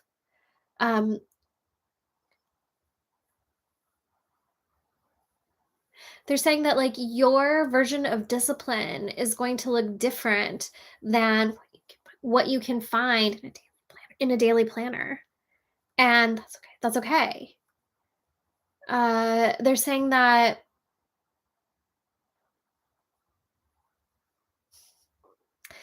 makes sense with the Ace of Wands. They want you to start asking, instead of like, how can I be more responsible? Like, what does responsibility look like for me? What does accountability look like for me? What does honesty look like for me? They're like, what does inspiration look like for me? What does play look like for me? What does joy look like for me? Because I think in those spaces, that's where you're going to find what it is you desire to be accountable to and to be accountable for. It is in exploring these spaces, your joy, your inspiration, your play, that you're going to discover, like, this is something I want to be responsible for. This is someone I want to be responsible to. They keep saying it over and over again. You're too hard on yourself. You are too hard on yourself. And, like, look, it's not like we can just tell our brain to be like, can you knock that off? I would like to chill out, please. Can we do that? And that's okay. Like, it is a practice like anything else. Not being hard on ourselves is a practice, just like anything else. And I mean, it's one that I'm still working on. I definitely can say I've gotten better at it thanks to, like, leaning into my maternal spirits who are like, stop talking bad about yourself. Because what does Tina Fey say in Mean Girls? When you say bad things about yourself, you give other people permission to say those same things about you. And then we start to believe that those things are true when they're not. And, like, you're a good person, Alex. You're a good person. And you're always trying your best. And you can't be at 100% every single day. No one can. It's not sustainable. It's not realistic. But on, just like my friend, just about every day, your spirits are like, whether you have 20% capacity, 50% capacity, or 100% capacity, you are doing your best. And I think those days where you feel like you're not doing your best, you're really just like at a lower energy level, at a lower capacity to do stuff. And so it might feel like you're not doing enough, but really you're doing all that you can. And that, my friend, is enough. I keep trying to, like, search for an answer for your original questions for you, and they're like, no. Like, no, that's not the question. Because the answer is you're doing a good job. They want you to believe it. And they want you to start believing it. They want you to start believing it. I like that. Okay, I gotta move my leg. It's falling asleep. All right, I'm gonna jump back over here. Siobhan. Okay. General reading about your romantic life. Siobhan, are you... I don't think you're partnered, but I just want to confirm before I pull cards. Or is there someone you're interested in? Let me know in the comments. Okay. After, let me cross off Alex and then Patricia, Patty. Okay. Dealing with lung issues for a while. I've been taking care of my body. Don't know what else to do. Okay. The spirits are like, no medical questions tonight. So if you want to resend a new question, let me know. And if this is something you want to get deeper into, Patty, if you feel like there's like a spiritual element to whatever this is, let's talk about it in the next office hours, because then I can really like take my time and dig into it and like do a scan of you while I can see you on the screen. Okay. But send me a new question, please. All right. Who else do we have here? Soul.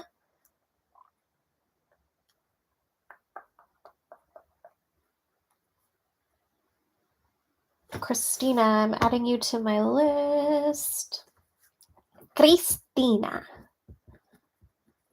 Did anyone else used to watch Christina? She's Cuban. Already did that question. Victorious. Okay, I'm going to do Victorious's because I see it. Victoria. So Victorious. Oh, wait, no, we already did Victoria. All right.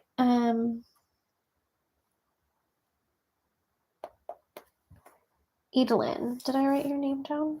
I did. Okay.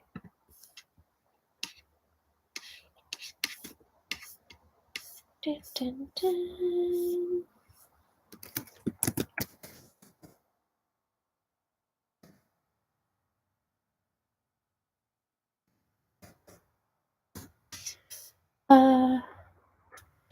Edelyn, if you'd like me to read for you, you can make a contribution to the Offerings Oracle via the link in my bio. And it can be any contribution. There's no minimum or maximum. So let's see. Cynthia, we got to you. All right. I'm going to go ahead and do Bria because I see Bria's question right here. And then I will find Soul's question because I know that Soul posted it in here somewhere. General reading around your spirits and your spiritual path. You got it. Ooh, that's it. Okay.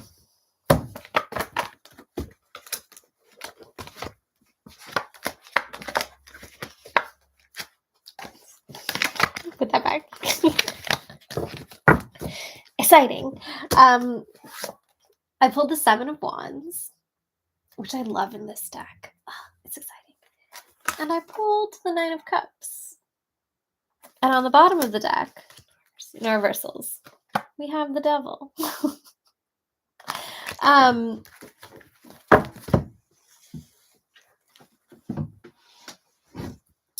So I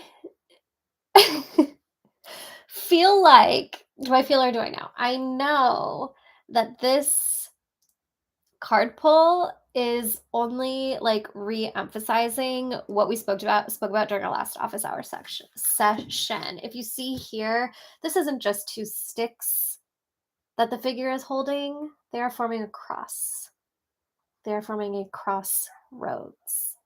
And that, paired with the Devil, tells me that, like, once again, like, you're being called to spend more time with your crossroads spirits.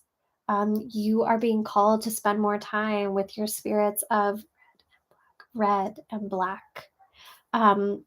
Especially the masculine energies of that space. And this only feels further like supported by the Nine of Cups. In this particular deck, I read the Nine of Cups as like the Bovida, as communing with our court, communing with the spirits who have chosen us, spirits we were born with even. And those spirits of the crossroads are the spirits that you were certainly born with, and that you've been invited to like get more acquainted with the masculine energy of that group. So like pull up that sheet, start singing his songs, start leaving his offerings, start sing the songs. He really wants to hear you singing the songs. That feels really important. And I kind of feel like,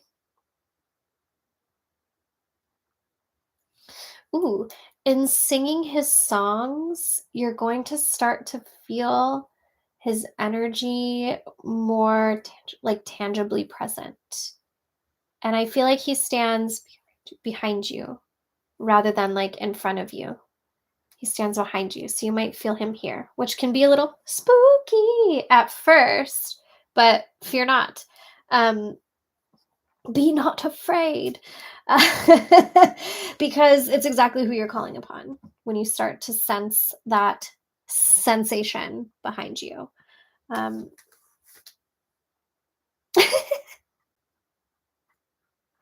Ava's like, you already know who it is. You already know who you're supposed to talk to.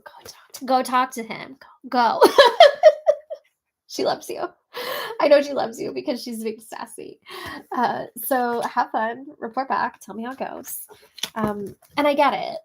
Like I get the like hesitation, but it's worth it for you. Your spirit's like, there's nothing to be afraid of. There's nothing to be afraid of.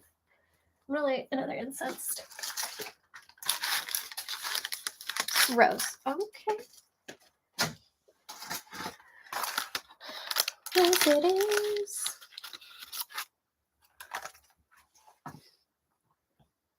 Matches.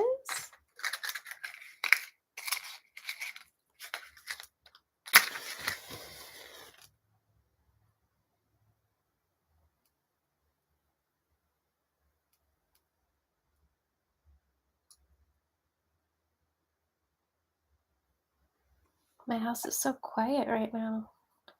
My partner took the kids to the park, but they're still not back, which makes me think they went to dinner. And I hope they bring leftovers. All right, Bria, let me cross your name off the list. Jump back over here and see if there's anything. Thank you, Janelle.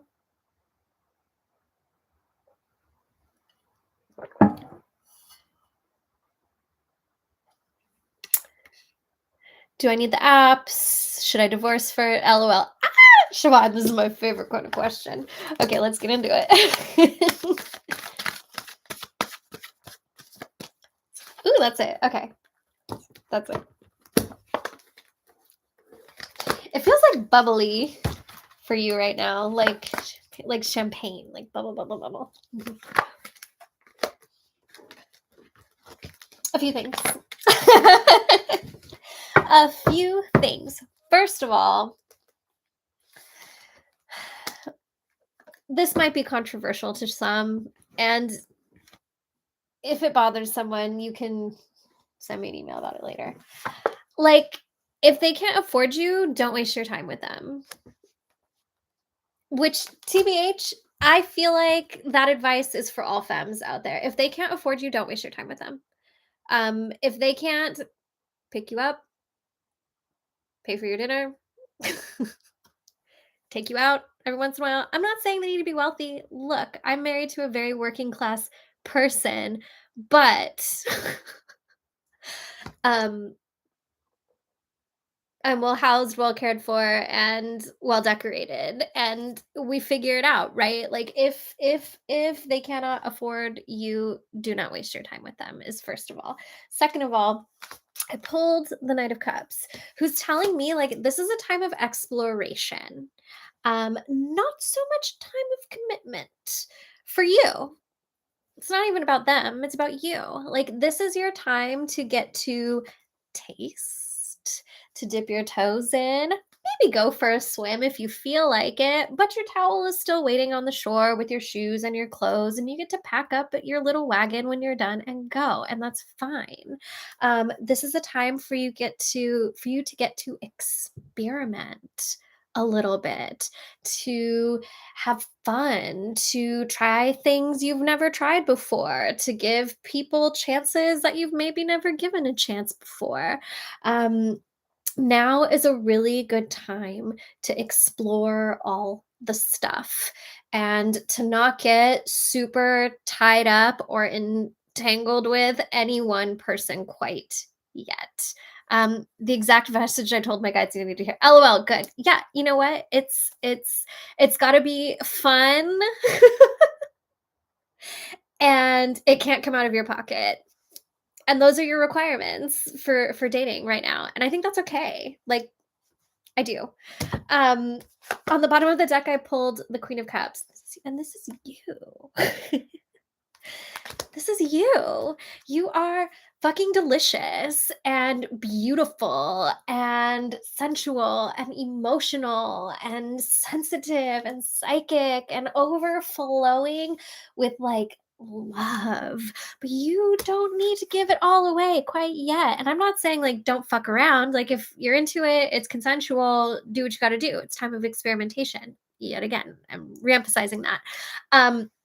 But don't feel like you have to commit to any one person at this stage of the game. Like this is for you. It's you've gotten to Baskin Robbins and you're going to be that person that has to try all of the flavors before you can order. And like who cares if the people behind you in line are annoyed? It's not your problem. If they didn't want you to try everything, they wouldn't have the little fucking spoons. So enjoy tasting and testing and exploring and coming up with new ideas, and it's a fun time. It's a fun time. And like, you know what, you're not going to know what you want to go all into until you have had the opportunity to taste all 31 flavors, and then some. Maybe try a few more than once. I don't know. But have fun. Have fun on someone else's dime is my advice. All right, let's come back over here. We did Cynthia. We did Bria.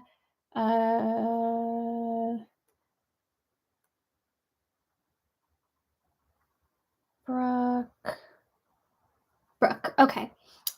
Feeling stuck in my life. Shake it up. We did do that one. Shake it up. Dun, dun, dun, shake it up. Okay, Sol. I've been experiencing low energy and burnout with my spirituality. I was curious to know what ways I can revitalize my connection to my ancestors and my spirits. You got it. Oh, that's it. Okay, fast.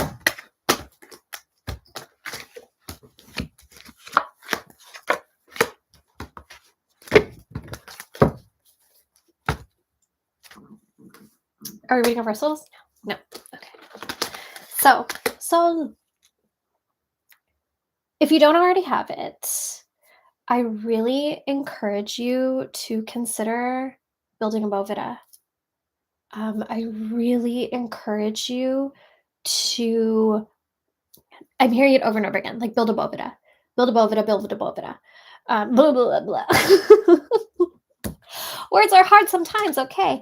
At the bottom of the deck, I have the Nine of Cups. And again, like when I'm reading this card, especially in this deck, this is the card of the Bovida, our spiritual vault, the space where we are able to connect and commune with our ancestors and our spiritual court. It doesn't matter if your Bovida is one glass with the crucifix in it, or if it's 9 glasses. It doesn't matter if it fits inside of a shoebox or if you have an entire table dedicated to it. But now is an excellent time to find a way to make that happen. And if you already have Bovida, now is the time to become more disciplined in servicing it. Make a commitment to yourself and to your spirits. I'm going to replace the water every Monday. Even if you can't do anything more than that. You don't have the energy to say the prayers. You don't have the energy to have the conversations. The energy to just refill the glasses. Make that commitment for a few weeks, 4 weeks. Put it on a calendar and give yourself a little gold star every time you do it so that you can be proud of yourself for something. Even if it's just doing it once, you can be proud, I did that. And it will give you that encouragement to go back and do it again. I'm all about like visible rewards. I love that. Stickers, stamps, highlighters, whatever does it for you, go to the 99-cent store, get that thing. Puffy stickers, have them at Daiso. Love that. But it feels like that's kind of get back to the bare minimums. Okay. Like I think that sometimes when we're disconnected from our spirituality, we feel like we need to go like, I was going to say balls deep, but I'm not going to say that. We feel like we need to go like full throttle to get back in and like overcompensate for the time that we've been away. But you don't need to do that. Start really simple. I'm going to refresh my water glasses every Monday. And what you will find is that the time we spend with spirit, I talk about this in Into the Veil. It's this like little pocket, and it starts small, this little pocket, and it's made of like soft, stretchy jersey.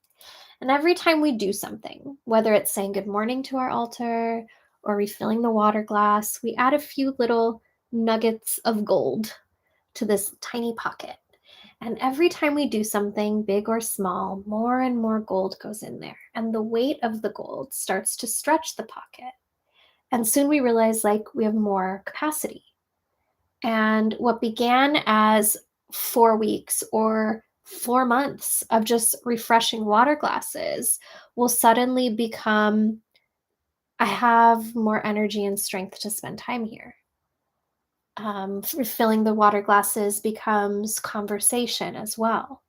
Refilling the water glasses becomes prayer as well. So start small, work your way up. And honestly, like you don't need to worry about working your way up. Just focus on the small thing immediately in front of you right now. Because I think when we start looking too far ahead, like, I hope this turns into something else. Then we get like in our heads and we're like, oh, like one day at a time, my friends, one step at a time. I will also say, like, with the Wheel of Fortune, it definitely feels like the shift in your energy is coming. And I think a lot of folks have been feeling, especially like spiritual folks, creative folks, like winter is hard. Winter is hard. The new year is weird because we're supposed to be all motivated to do shit. And really, the first 3 months of the year are a fucking wash. But now we're in Aries season. We are in the astrological new year, and we're going to find little nuggets of motivation that we've been lacking. And it's going to be exciting to start leaning into those things again. Finally, I pulled the King of Pentacles, and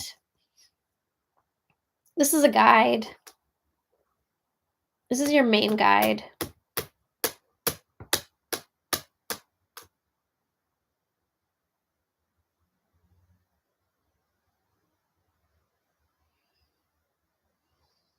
He's an elemental. He looks like a tree. And when I ask him his name, he goes, shh. He won't give me his name because it's just for you to know. It's not for other people to know. But that's okay. Anything else? That's it. Okay. Thank you, soul. My nose is getting stuffy. Taylor on the YouTube. Okay. Thank you, Taylor. A general reading for Taylor. You got it. You got it. You got it, girl. You got it. Okay. I lost my list. Here it is.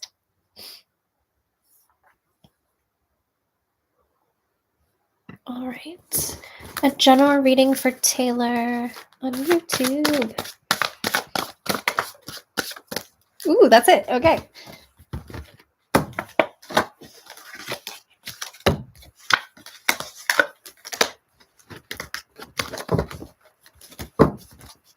Are these your cards? Yes. Okay. Am I reading reversals? No. Okay. So what I see here, well, what I literally see is the King of Pentacles and the Ten of Wands. And on the bottom of the deck, we have the Seven of Wands. And what I'm feeling, what the spirits are sharing with me is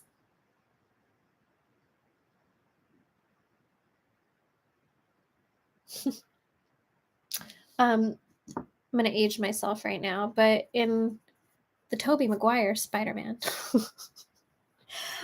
there's this part where Uncle Ben says, with great power, Peter, comes great responsibility.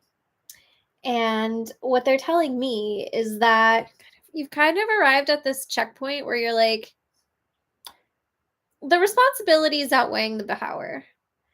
The responsibility is outweighing the benefits. The responsibility is outweighing the pay grade.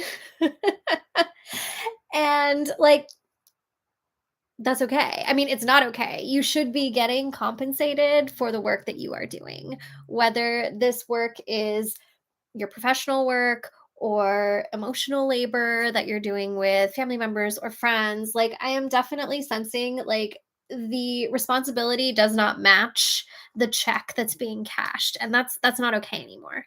When I look at the bottom of the deck, I have the Seven of Wands, and what they're telling me is like,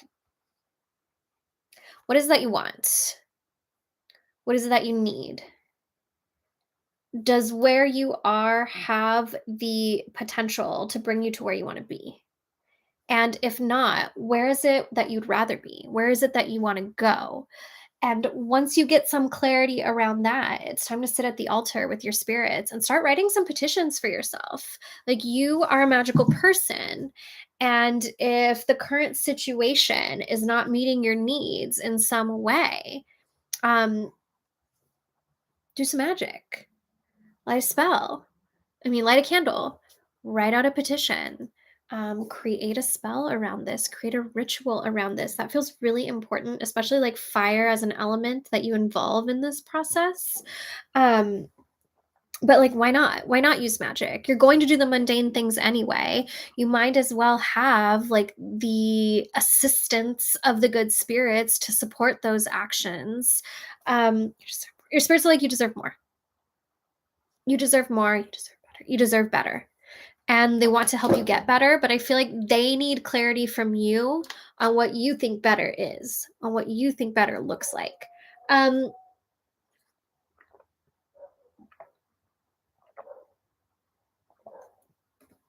They're also telling me that like there's some sort of authority figure in your life that they don't love. There's some sort of authority figure in your life that your spirits are like, not our favorite, not our favorite.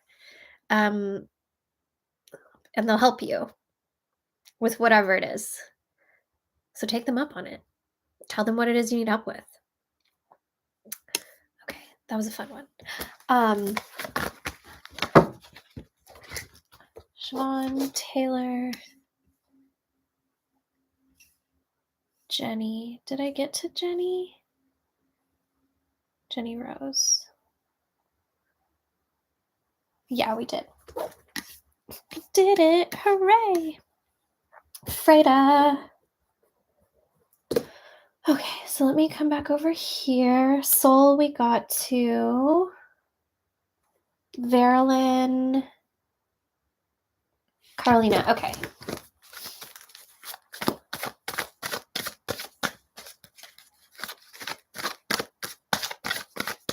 That's it. Okay.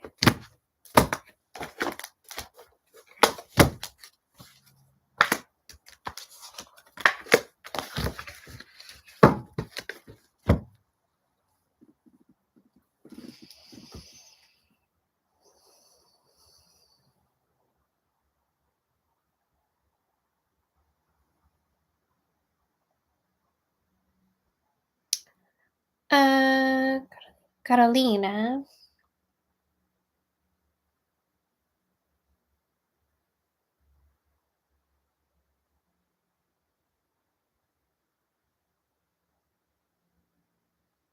Which part do you want me to say first?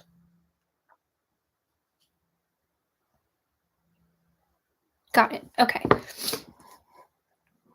So with the Page of Swords, I don't know if that's even what I'm holding up right now because my eyes are closed. And if I open them, it'll break the connection. Your spirits keep saying over and over again, nobody hates you. Nobody hates you. And I know them saying it doesn't just make those feelings go away, but I think they simply want to affirm that, like, it's not coming from another person. There aren't people in your immediate, like, friendship circles or family circles who have those feelings toward you, and they just want to let you know. Can I look at this card, or do I have to keep my eyes closed? I can look at it. Okay, so I pulled the King of Wands reversed. Oh, I know what this is about.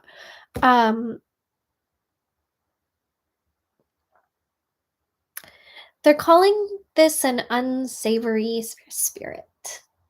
Yeah. I sense that. And I get this, like, metallic taste in my mouth. And I can, like, smell sulfur. Unkind. Unwell. Not an ancestor. Not a guide.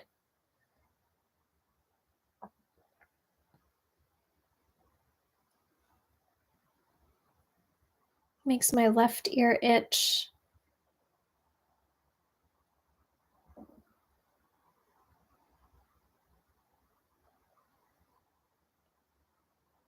They're saying an unkind spirit, a wandering and lonely soul, one who finds you beautiful, and doesn't want anyone else to have you. And if you think everyone hates you, then you will be all his. Do we need to know his name? No. Okay.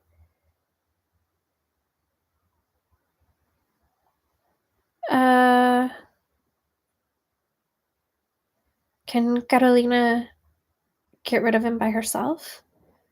Like on her own with her guides? He makes my ear itch a lot.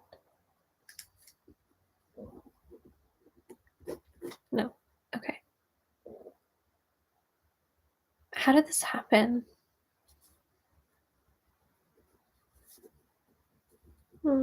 Just being at the right place at the right time. It feels like it happened at a bar. The spirit kind of like hung out there. That's so like predatory. Yes. Well, just as there are predatory living people, there are predatory spirits as well. Right now or at another time? Right now. Okay. Carolina, Felicita said that she's going to remove him right now, if that's okay with you. Can I look at the comments to make sure that she said it's okay? Yes. Yes. I can open my eyes. Yes. Yes. Okay. Whoa, so many comments.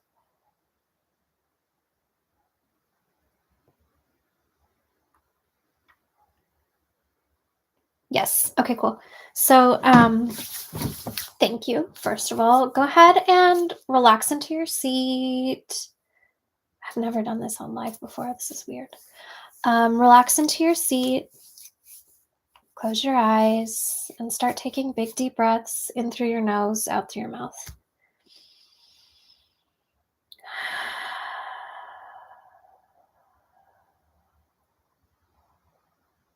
Good. Felicita unlocks the gate between us. and steps over to your side of the screen. She begins by looking around your space. She says, he's hiding in here. The good news is he does not have claws attached to you. But he is hiding in this space. She grabs her broom. She begins looking around. Under the couch, she sweeps a bit. She goes to the kitchen sink. She pushes up her sleeves, sticks her arm down the sink, and begins pulling. Take deep breaths for me. Pulling this entity out, pulling it out, and crunching its bones as she removes it. She put her arm back in, gets the rest of it out. She says, this is not human. This is old. Very old.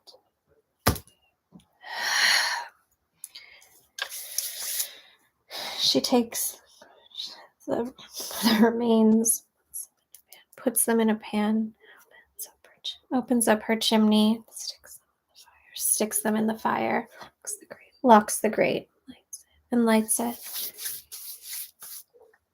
She comes back over to the sink, make sure she got it all out.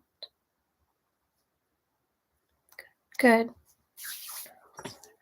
She goes to her river, puts her hands in the water, washes her hands, dries them off, comes back inside.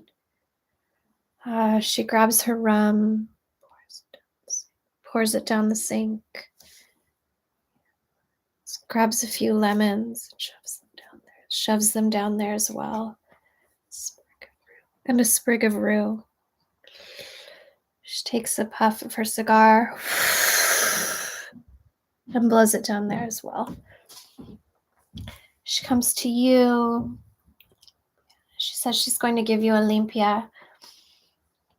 She says, deep breaths, deep breaths. She is looking around to make sure there aren't any cords attaching you to that entity.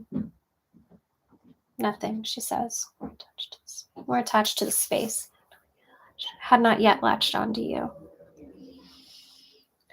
She grabs her rum, puts it in her mouth, blows it over your face, over your shoulders,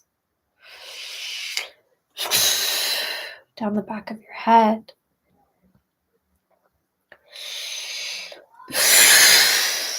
Over your feet as well.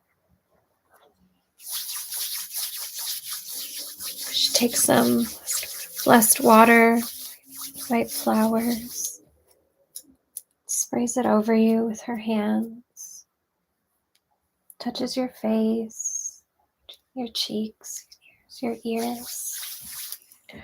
She grabs her cigar, blows it over you.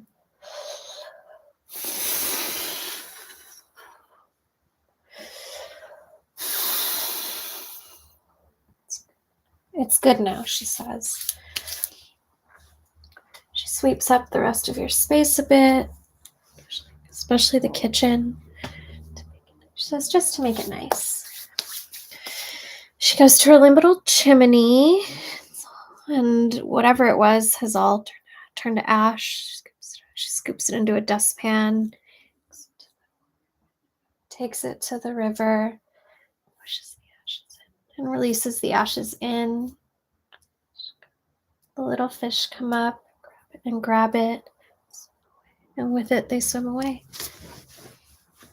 She washes her hands one more time, Pulls her sleeves back down. Fixes her blouse. She gives you a little forehead kiss. Be well now, she said. She comes back to this side of the screen, locks the gate, and is done.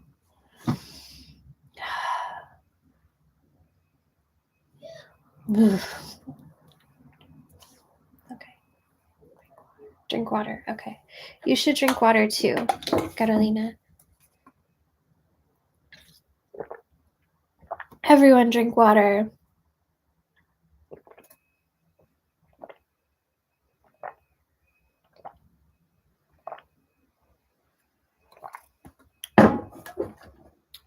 Cool.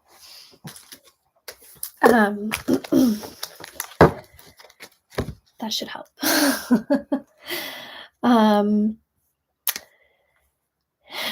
What am I doing? Reading tarot cards. Why am I here? Carolina, just be gentle with yourself the next few days. Cover your head if you can.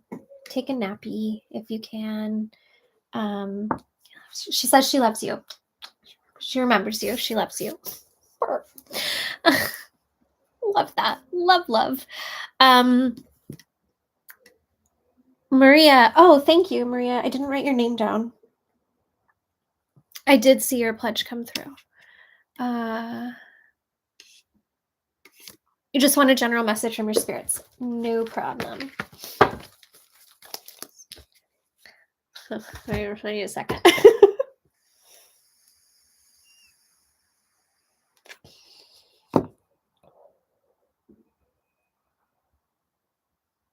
Whatever that was it was big.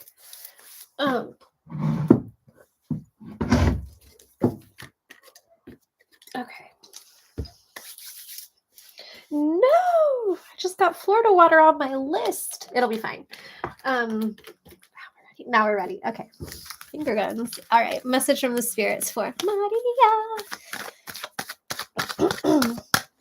Maria. She reminds me of a West Side Story. Ooh, that's it.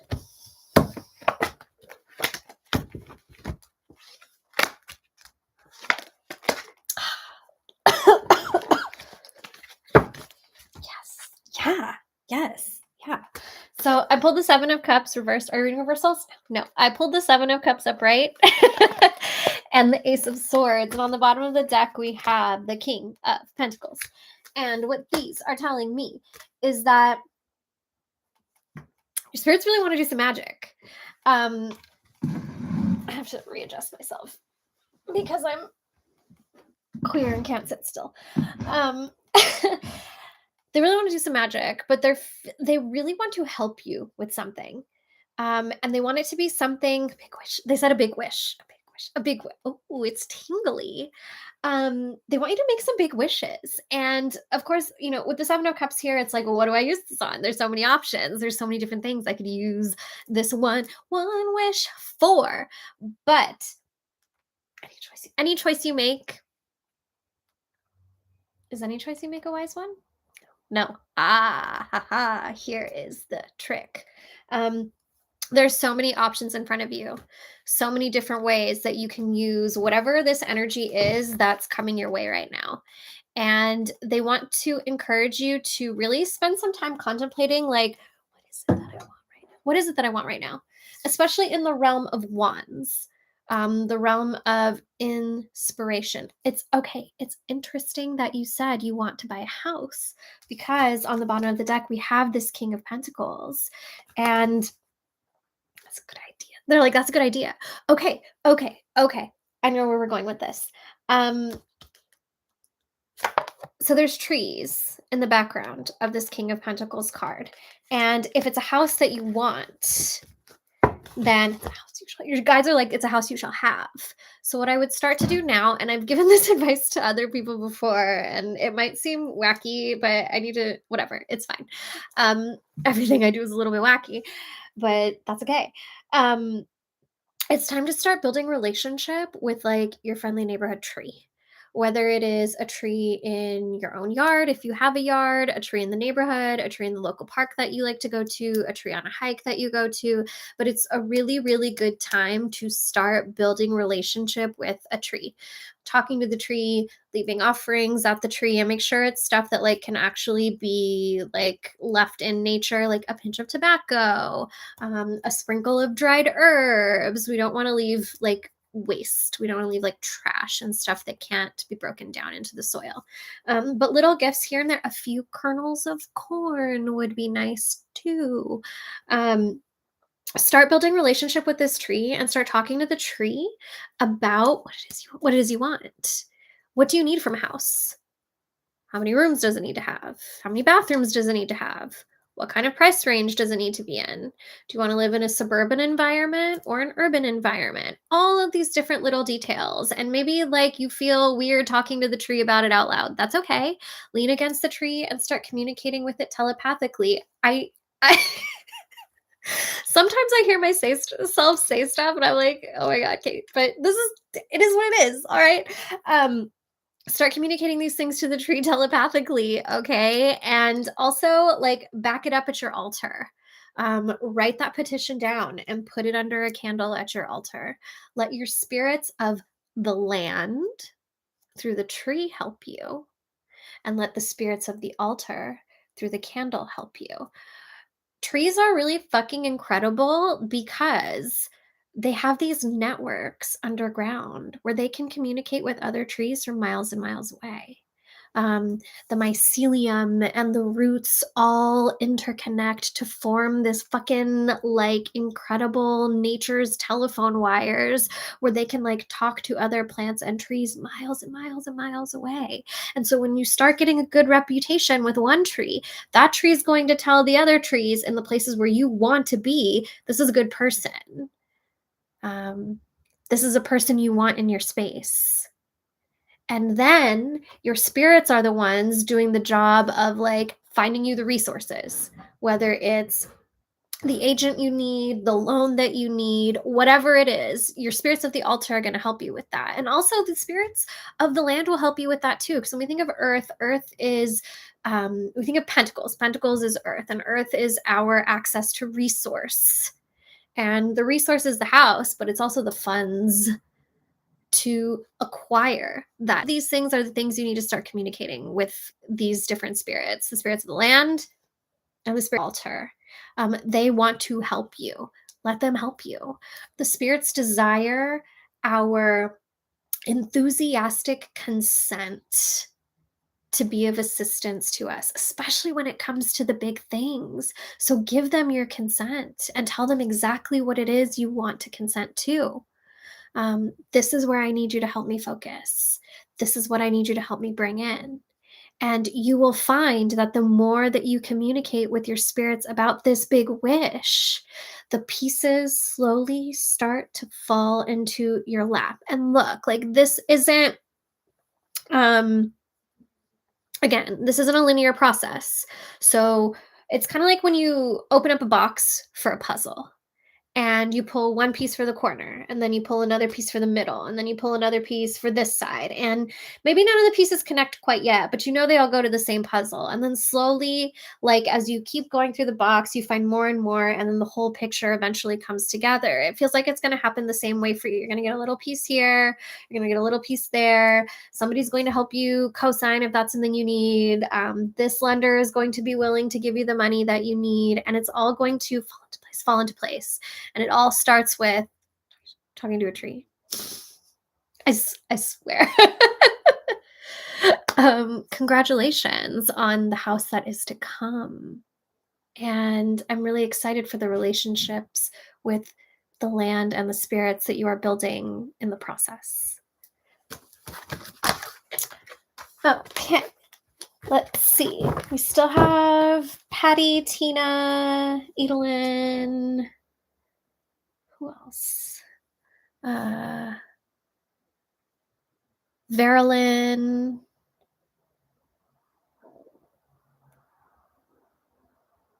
Where'd we go? If you are just joining us and you would like me to read for you, You can go to the link in my bio and donate to the offerings, not donate, contribute to the Offerings Oracle Kickstarter campaign. There's no minimum. Any donation is a wonderful and welcome and appreciated donation. And then you can drop your name and your question in the comments.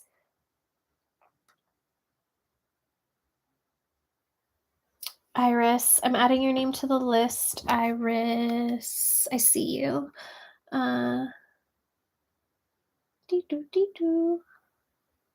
Kim, I don't think, I know Kim contributed. I'll find Kim's question. Patty wants a general reading. Okay.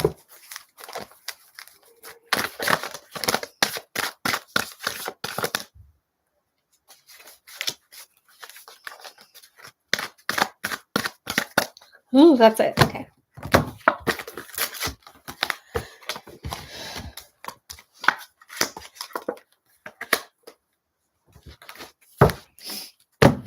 Are we reading reversals? Yes. Yes. Okay.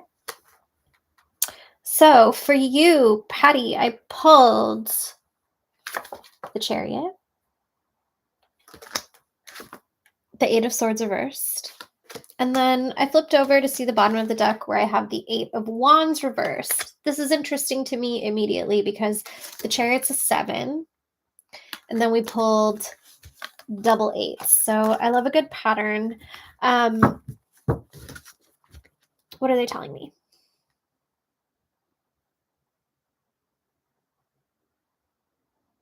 Okay.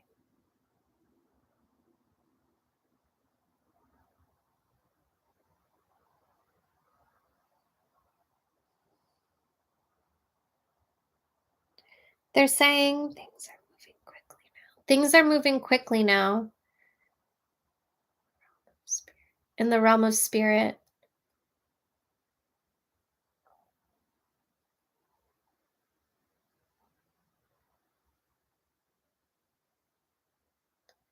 And the guides that you've been cultivating relationship with are doing their work to clear the path ahead of you. As the road is cleared, it's important to remember that you must be the one to take steps on this path. To take steps on this path. An open road means nothing if we are not willing to travel it. While we can clear the way, it is you who must show up for the journey.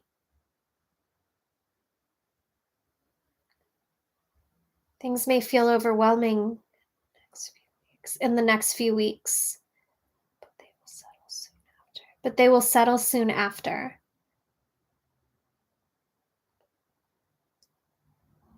And the burst of action over these next few weeks will be well worth it as the dust slowly settles.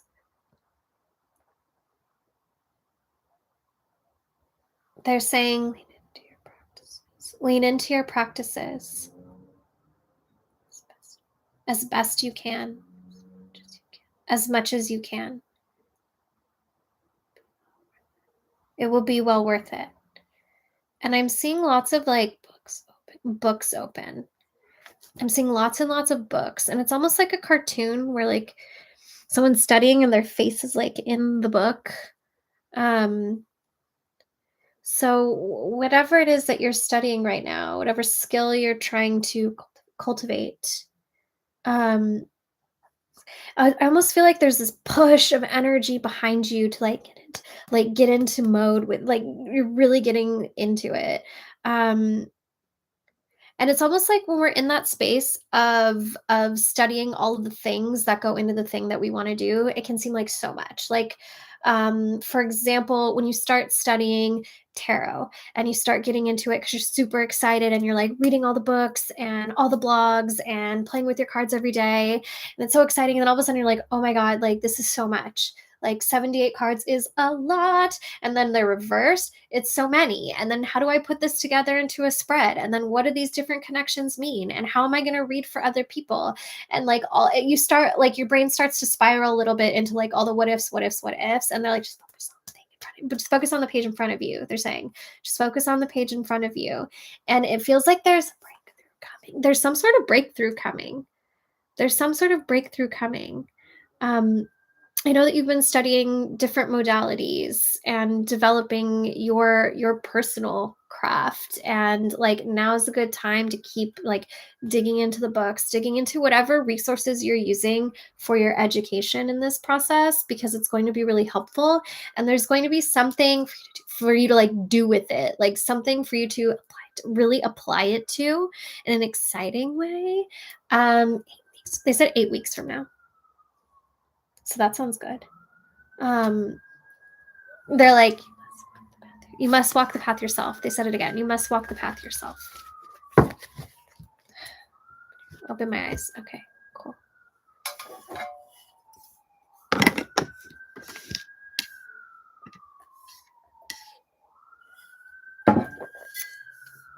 Let's see. All right, there's a few other people who are on the list. Hyro. Megan, Jay, and M. All right, let's come back over here. Maria knows which tree to talk to. Good. Freda, okay, you're up next. Would love some feedback on your teaching journey. Yeah, let's do that. That's it. Okay, that was fast.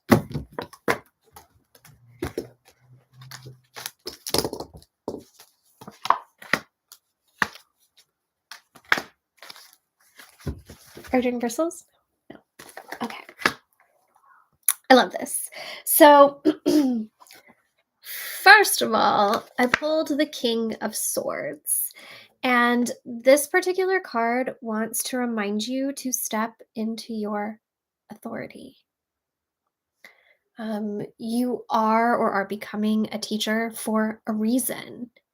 You've spent the time learning the things, applying the things, putting these things into practice. You've collected not only information, but experience and wisdom in the process.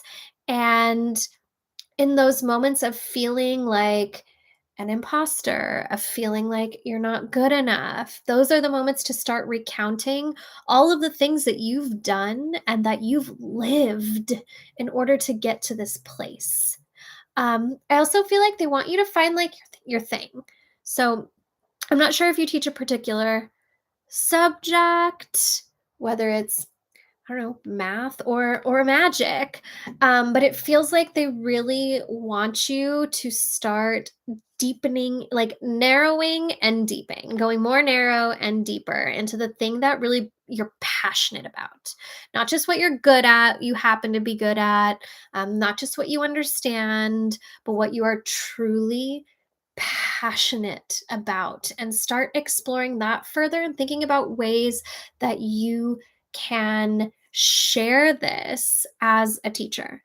And it might not be what you're doing right now, TBH. It might not be what you're doing right now, because the card next to it is, once again, the Nine of Cups. We've been getting a lot of this card today, and this is the card of the Bovida. It's of your spirits. And I really think that like you are meant to share something with community that is related to spirituality.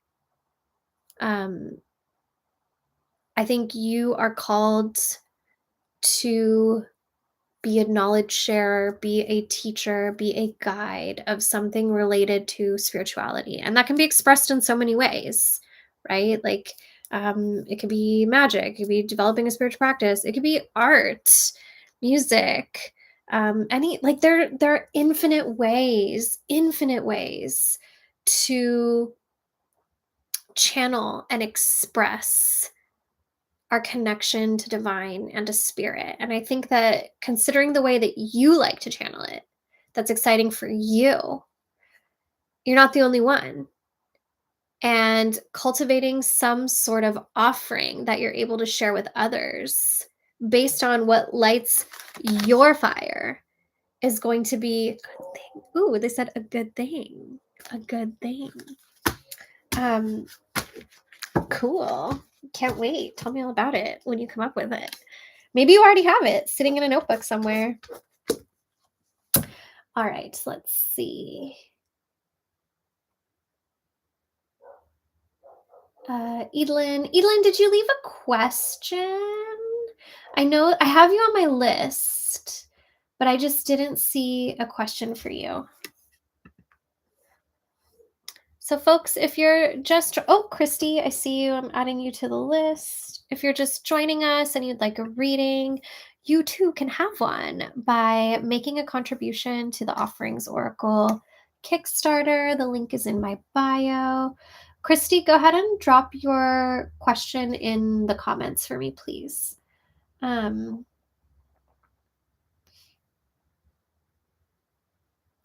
haven't seen your mom's question, Zoe. So if you want to post it for her, that would be amazing, amazing.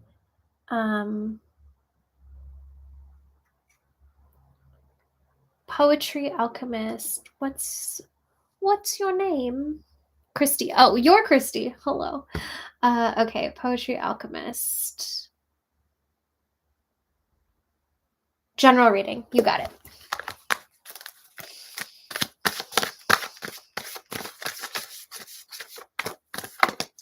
Ooh, that's it. Okay.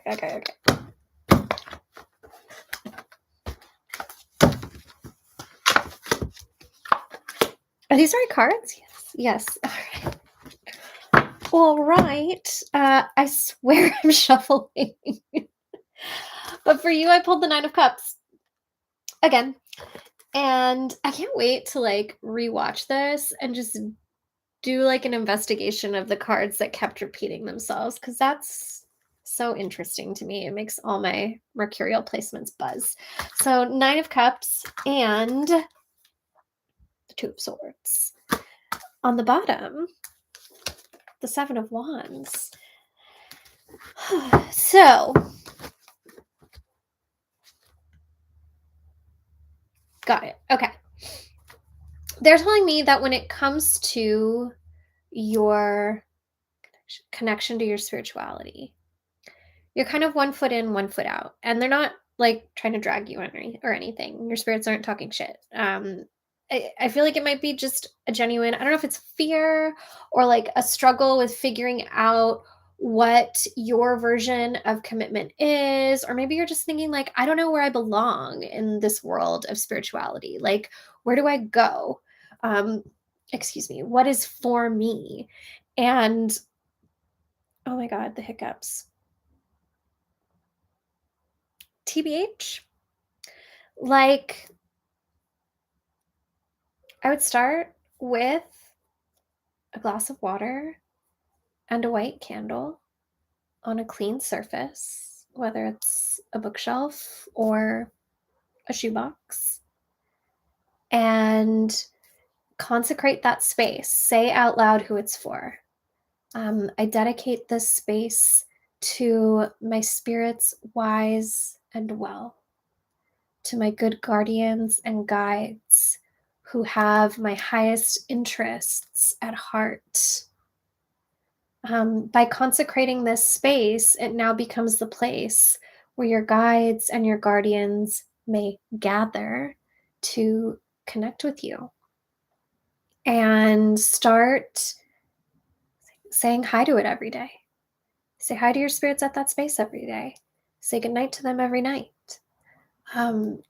Begin the process of cobbling together a spiritual practice that is uniquely yours. Start asking your good guides to reveal themselves to you. Ask them for their names, and you will see them, whether it is through your clairs or by reading a book or hearing a name in passing, and then all of a sudden you'll be like, oh, that's my guide's name. But really, like, cobbling together a spiritual practice that is unique to you and authentic to you is going to help you feel more able and inclined to, like, commit to it. What else are they saying?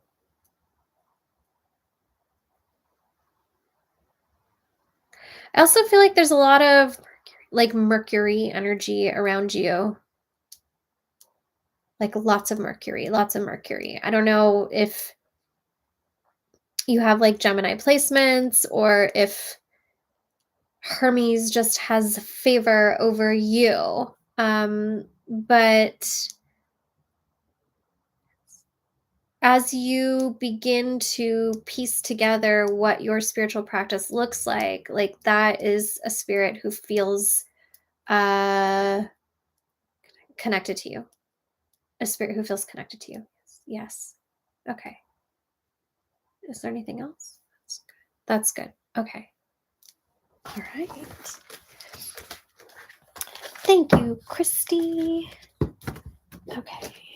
Let's see. I got to Patty. Damaris. I wrote your name. I thought I wrote your name down.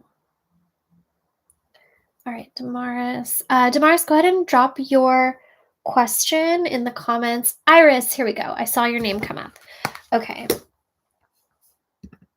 How are we doing over on this side? Good. Okay, cool. Cool. All right, Iris, asking for whatever insight I need to hear from my benevolent ancestors and guides. You got it. That's it. Are you sure? Yes. Okay.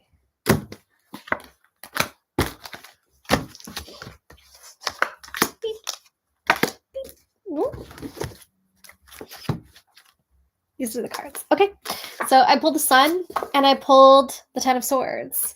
And on the bottom of the deck, we have the King of Wands. And so what they're telling me through these cards is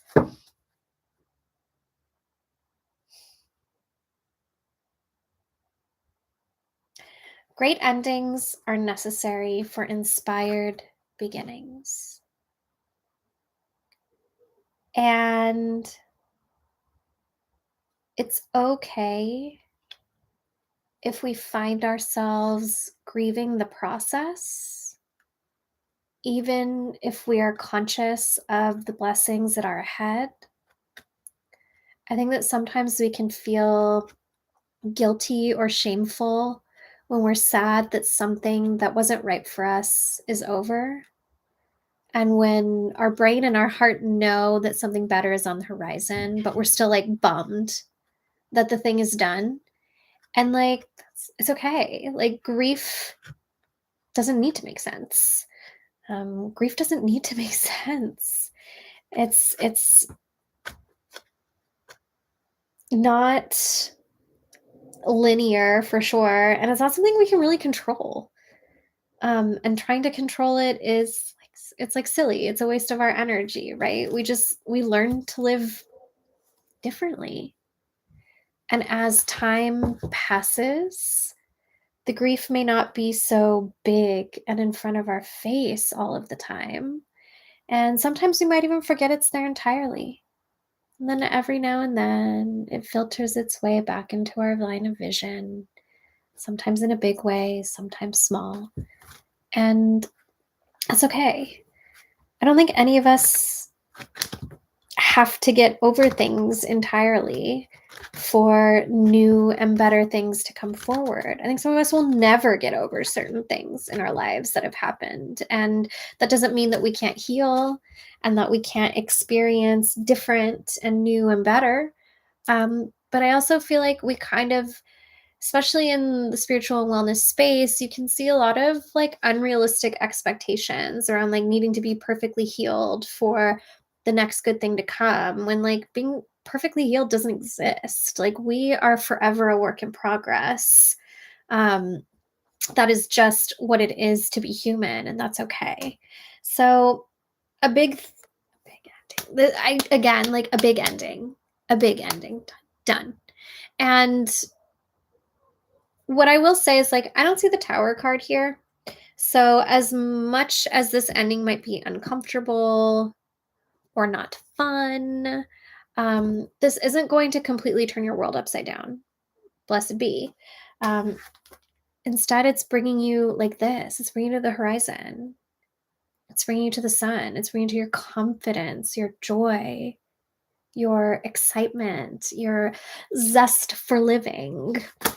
On the bottom of the deck, I see the King of Pentacles, and it looks like this is also bringing you to a place where you feel more resourced, you feel more stable, and that is a good thing. That is a good thing, even if it feels uncomfortable in the moment. Thank you, Iris. Let me just double check that there aren't any more on this side. No, okay. Refresh. Thank you so much, everyone, for your contributions. Let's see, Nicole, Rocha, Lisa, Rodriguez.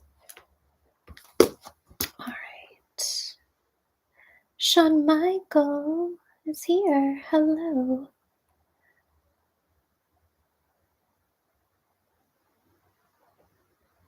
All right.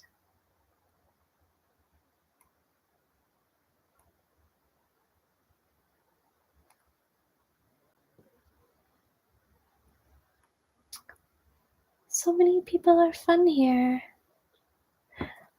Hyro, okay. Will you reunite with your loved one? That's a good question.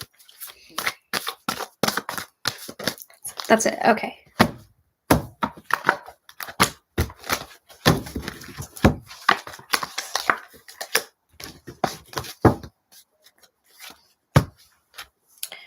Are we reading reversals? Yes. Yes. Are we reading reversals? Yes. Yes. Okay. So for you, Hyro, I pulled the 6 of Cups reversed and the Strength card. On the bottom of the deck, we have the 2 of Pentacles. Here's the thing. This other person hasn't decided yet. This other person is still sitting back, assessing the situation, weighing out their options, thinking about the things that have transpired, thinking about the way that they would like to see their future, to experience their life, and they just aren't sure yet. They're still very much in the process of contemplating. And TBH, like, this isn't something that you have the control over. Fireworks. And that is what the Strength card is telling me. Like, you do not have control over how this goes. You can do your best to do right by this person, to show up however it is you think you need to show up, to give as much space as you think you need to give. But ultimately, like, whether or not this reunion happens is not going to be up to you. It's going to be up to them. And at the moment, they're just not sure. They're just not sure. They're just not sure. So will you? Maybe. But it's definitely not like a clear yes or no at the moment. What I would encourage you to do is to consider the things that led to the separation, and consider the things that you do have control over, the you stuff, and, like, are you addressing those things? Do you want to do differently, or do you feel like you're doing everything all right already? Are there changes that you know you need to make, or not? Or not? You do whatever you want to do. But let's start considering the things that led up to not being together anymore, and what role you played in it specifically, and how you would like things to be different in the future. And if you can start showing up for yourself differently, then you might be able to show this person that you can show up for them differently. But right now, they're still very much deliberating. They haven't decided. And the truth is, you can't make them decide any faster. The most important thing to focus on is like being a good human right now and hoping that this person sees the efforts that you are making. But you can't force their hand. And honestly, trying to like force them to make a choice is like a quick way for them to be done. All right. Thank you. Let's see. Is there anyone over here? No. Okay. Back to this side. Brandy, you're a fine girl. What a good wife you would be. I feel like I wrote Megan's name down, didn't I? There you are, Megan. Oh, right here. Megan Jonas. You'd love a general reading. Happy birthday. Happy 24th birthday, Megan. Ooh, that's it. Okay.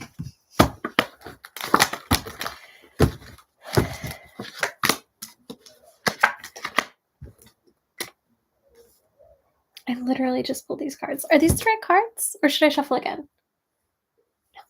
No, they're not the right cards. Or no, don't shuffle again.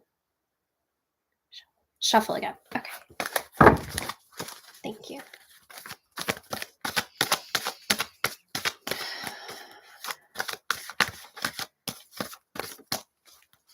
Megan, do me a favor and take a big deep breath. That's it. Okay.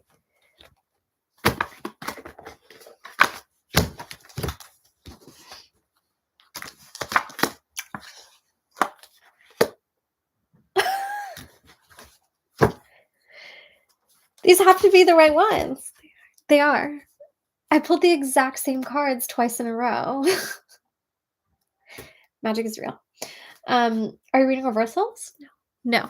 Okay. Okay. I pulled the Six of Cups and Strength. And on the bottom of the deck, we have the Queen of Pentacles. What's this about?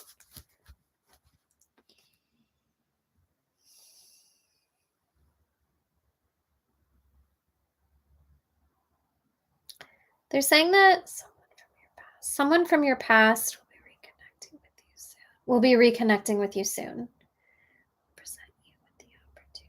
And will present you with the opportunity to be seen as you desire to be seen. To be seen as you desire to be seen. To be known as you desire to be known.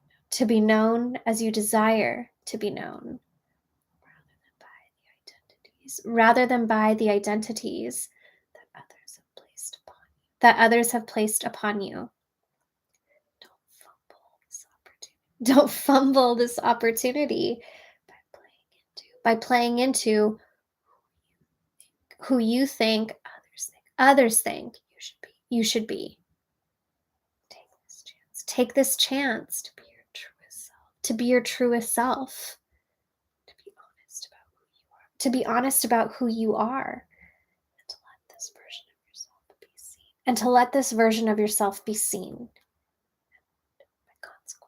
And by consequence, celebrate it. Happy birthday. Happy birthday, Megan.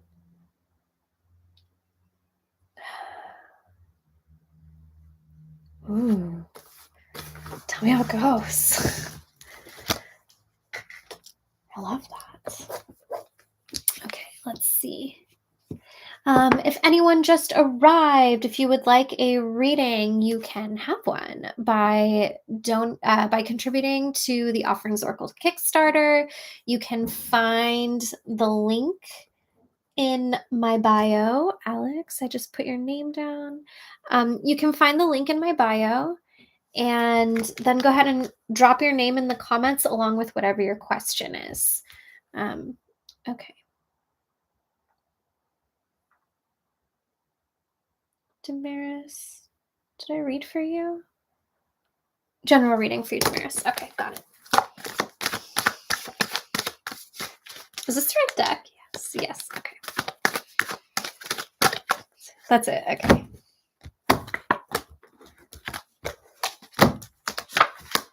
Oh, these are new cards. Blessing.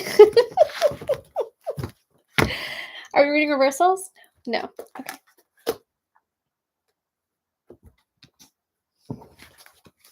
Okay, so for you, Damaris, I pulled the 9 of Wands, the 8 of Cups, and on the bottom of the deck, we have the Page of Wands.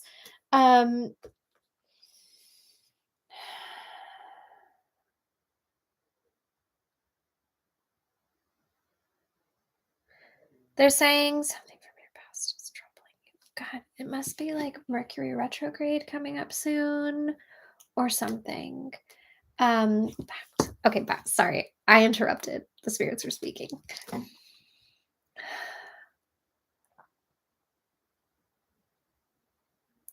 Something from your past will be drawing your attention again soon.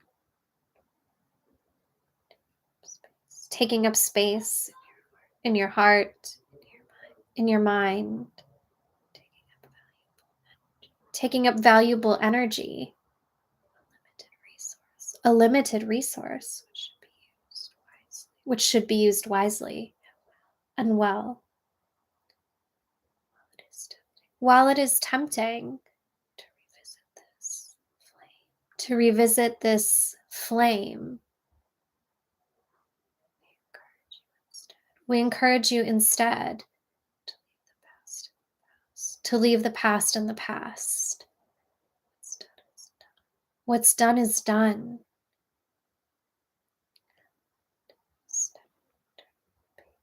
And turning the pages back will not change the story.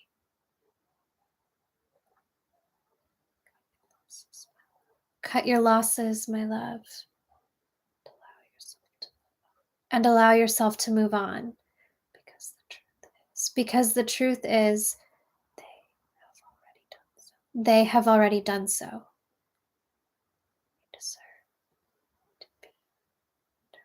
You deserve a life that is inspired. And the flame inside of you deserves the chance to grow without someone feeding from it. Fan your flame. Follow that fire. And watch who you become.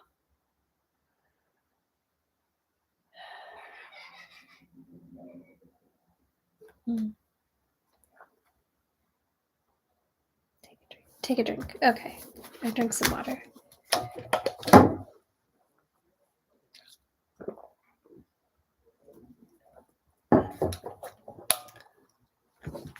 Cool. NM. Okay.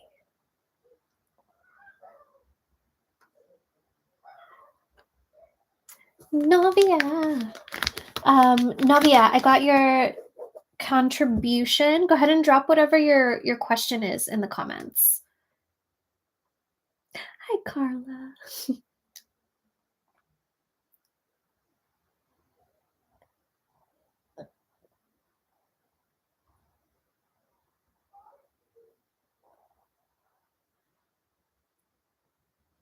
General reading for you. Okay, you got it. So this is for Novia.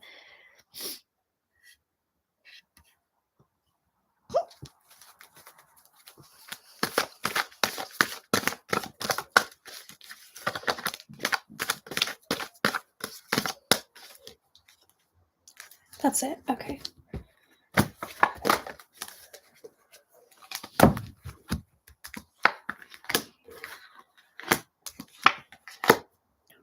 No reversals. Ooh, Novia. You're so powerful. For you, I pulled, oh shit, there were 2 cards stuck together. Fascinating. Okay, so these 2 cards were actually stuck together. You get them both. It's like if 2 nachos are stuck together, that's just 1 nacho. I pulled the High Priestess and Judgment, along with the 7 of Wands, yet again. And then I flipped over the bottom of the deck before I knew I had 3 cards up here, so I'm going to read it to you anyway. The 4 of Wands. You very much were incarnated in this lifetime to pursue some sort of spiritual arts. You were very much incarnated in this lifetime to lean into your spiritual gifts, to explore the depths of the realms of spirits, the depths of the water that sits at the High Priestess's feet. When I look at this card, especially, again, we have Crossroads energy. If you haven't already, I would consider seeing a Tata of Kimbanda to figure out who your Eshu and Bombajita are. Because you do need to go to a Tata to get that information. You can't just get it from anyone. And TBH, when I look at the bottom of the deck, this 4 of Wands, I feel like you're being called to some sort of initiation. And I don't know if it's, self-initiation, beginning to practice Espiritismo, or if it is a more formal initiation that you will gain clarity around as you dive deeper into your spiritual practices. But I kind of feel like it's going to be some sort of formal initiation that you are called to.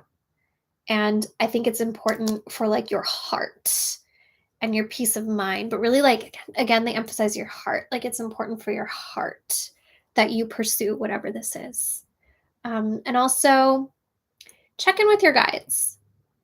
As you like meet new teachers, new mentors, new elders, ask your guides what they think of them. Because humans are flawed. All of us are. And even in spiritual spaces, there can be troublesome people.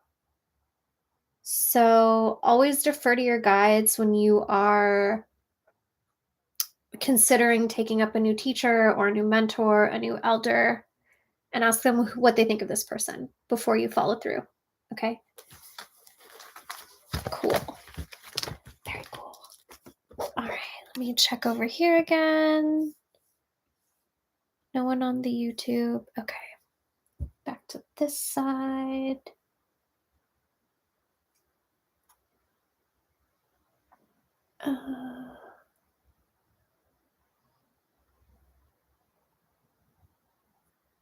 Zoe, I think the first part of Kim's question didn't show up. I just see near future, not deep future. Will you send me your mama's question again, please? Okay, let me refresh this really quickly. I have so many screens. Okay. Nicole Rocha, General. Oops. Not shuffle. Okay. Again.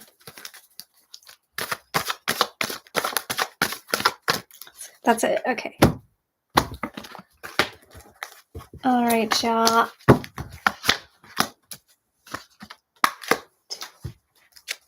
Okay. So Nicole, for you, I pulled the Wheel of Fortune, and I pulled the 7 of Cups, and at the bottom of the deck we have the King of Cups.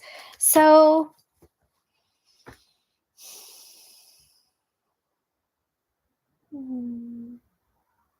something that they want me to point out specifically about this version of the Wheel of Fortune is that it shows us the life cycle. We have the crone over here, the maiden here, the mother, and the baby. And then we have this Pan, who's representative of fertility, blood, which is connected to birth. This is a life cycle. But most importantly, there's a baby at the top. And this card with the cups is telling us that there are many paths to receive the gift of parenthood that you desire. There are many paths that can lead you to the gift of parenthood that you desire. And that being a parent really is something that is a part of your destiny. It really is. And your spirits are going to continue to help you figure out the way. They said no matter what, they will help you find the way. And they want you to speak kindly over your body. Speak kindly over your body. Say kind things, loving things to your body. They said it's very important right now. What else are they saying? They say, we have you. We have you. We love you. We know what you need. We know what you want. And we are working with you diligently to find the way to make that happen for you. We love you. It will all work out, Nicole. We promise.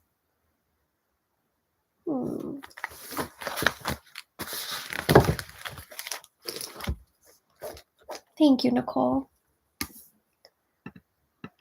Oops, let's see. I'm going to refresh this, make sure I didn't miss anyone. Okay. Alex. I see your name here, Alex. Alex, will you let me know if you have a question or if you would like a general reading?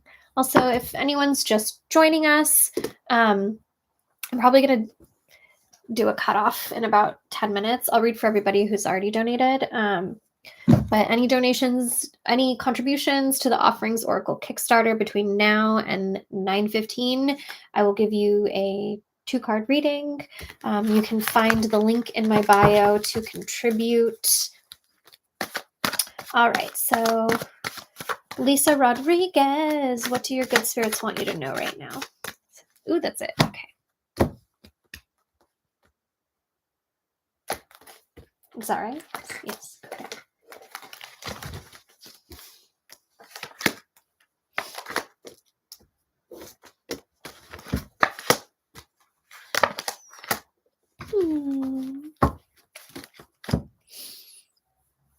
So, Lisa, I pulled the 5 of Cups and the Star. And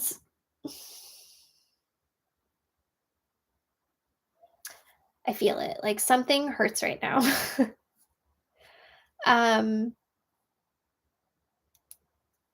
I feel like the tears. Something hurts on your heart right now. Something hurts. And they're saying like, it is from the tears that we weep into the soil. It is from the tears that we weep into the soil that the most abundant plants will grow. That the most abundant plants will grow. It is the soil that is watered with our tears that becomes the most fertile. And what the spirits are trying to say is like, it's okay to be sad. It's okay to cry. It is okay to cry. Sometimes crying is the only thing to do. Sometimes, even when we're aware that there's other stuff we would rather be doing, sometimes we have to cry first before we can get to a place where we are able to do those other things. And that's okay. That's okay. It's okay to grieve. It's okay to feel disappointed. It's okay to experience all of these things. It's okay to be frustrated by feeling these things, because often when we're in that space, it feels eternal, but it's not. It's not. It won't be this way forever. And that promise comes to us through the star. And I think there's also something really magical. If you look here, this person is crying and all the cups are spilling. And because they're crying, they miss the unicorn in the background. But sometimes we miss shit when we're sad. But look at all the water down here. And then in this card, the story kind of transitions into the water that the star is like pouring their vessels into. And it's almost like these tears are the necessary transition to get you to where you want and need to be. I think that sometimes we can be hard on ourselves and feel like being down, grieving is a waste of time. But it's not. It's often what's necessary for us to feel okay again, is to allow ourselves to feel not okay and to be really honest with ourselves about not feeling okay. The star is a beautiful reminder to take it easy, to rest. I see the star as this like oasis on our path where we can like take a break from the journey that we are on and drink some water, take a little nap, daydream a little bit. Remember that we are supported by our spirits and that we're not doing this alone, especially because on the bottom of the deck, I see the Knight of Wands. And in this version, the Knight of Wands isn't going anywhere. He's relaxing on the horse, not even facing forward. He's relaxing. He may be on a journey. He might have things to do. But in the presence of the star, what's he going to do? Kick back, relax, take a breather. So take a breather, take a nap, drink plenty of water right now, take a spiritual bath. Even like an Epsom salt bath would be amazing. And just be really extra tender with you right now, because you deserve tenderness when you're going through a tough time. And sometimes we have to be the ones to give ourselves that tenderness first. Oops. Thank you, Lisa. Okay, let's see. I don't know if I ever got to Edelyn. You're welcome, Iris. You're welcome, Megan. Okay, Verilyn, how do you set up your spiritual business to thrive? Work with Captalia online, LOL. That's it, okay.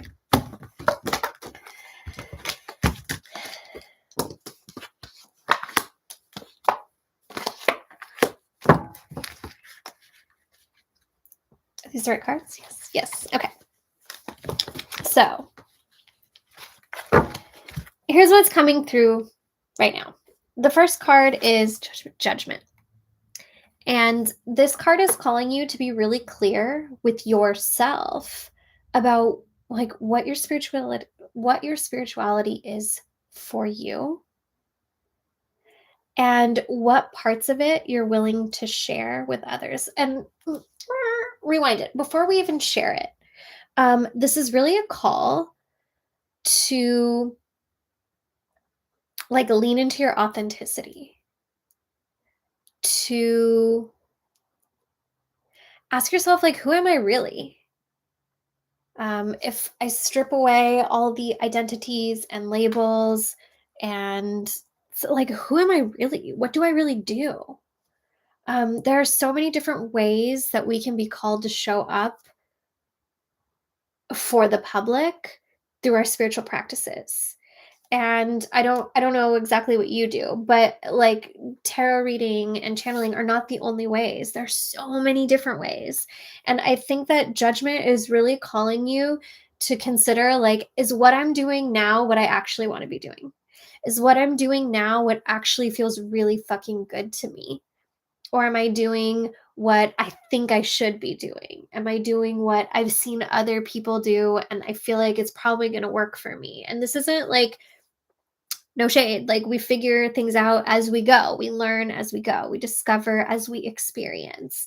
But like spirit is really saying like now is the time to like take a step back and ask myself like, who am I really? What am I interested in really? What authentically makes my spirit sing? And also, I feel like this is a call to get kind of creative, to lean into your authenticity is to discover the ways that you are set apart from others in a sea of spiritual practitioners that are so easily available at our fingertips at this time. And by leaning into your authenticity, what you actually want to do, what you're actually here to do, that's going to help differentiate you from others. And this isn't like a competition thing; it's a community thing. We all exist in community together because we all do different, sometimes similar, sometimes intersecting things. So figuring out your thing feels really important. And the Four of Pentacles, the Four of Wands is talking about, this feels very aligned with like discovering your I keep saying your thing over and over again and I'm like annoying myself.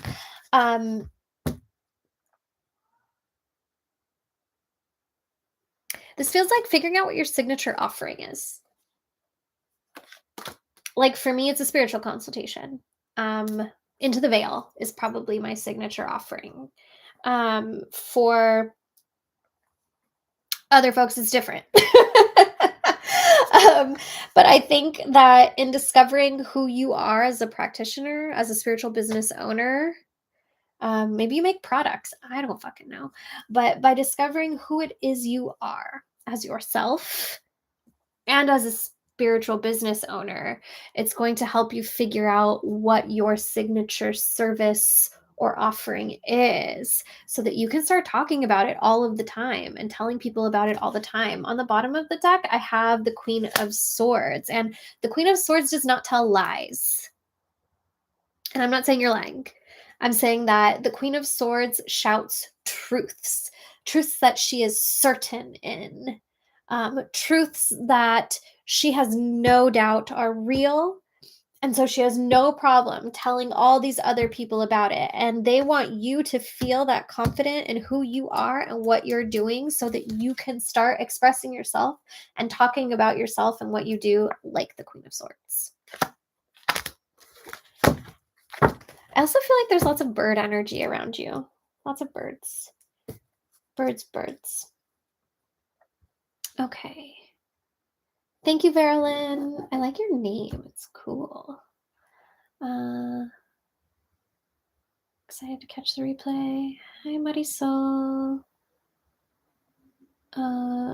It's I Sweet Face. Will you tell me what your name is so that I can find you on the donor list, please?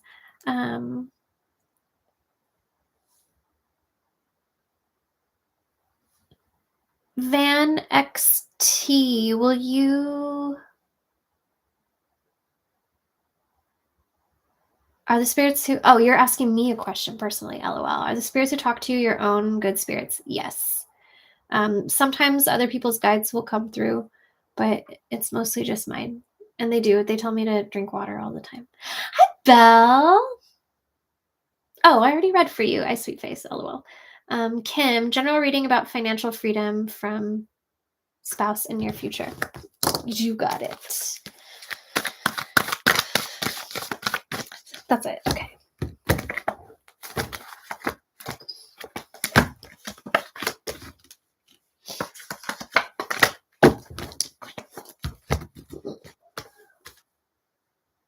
We are reading reversals. Okay, so these are, yes, these are the right cards. I pulled the 10 of the 10 of Wheels. I pulled the Wheel of Fortune reversed. I need to wipe my nose. I must find my hanky. There's makeup on it. LOL. I pulled the what am I saying? Drink water.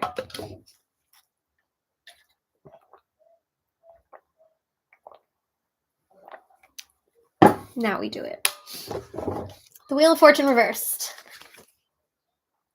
The King of Pentacles reversed. And the Tower. It's already happening. They're like, it's already happening.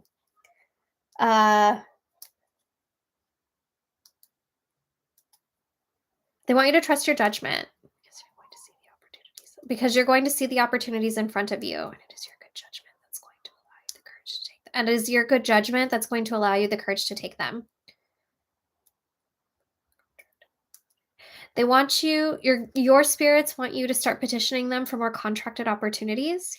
Yes. They said bigger companies, bigger orders. Yes.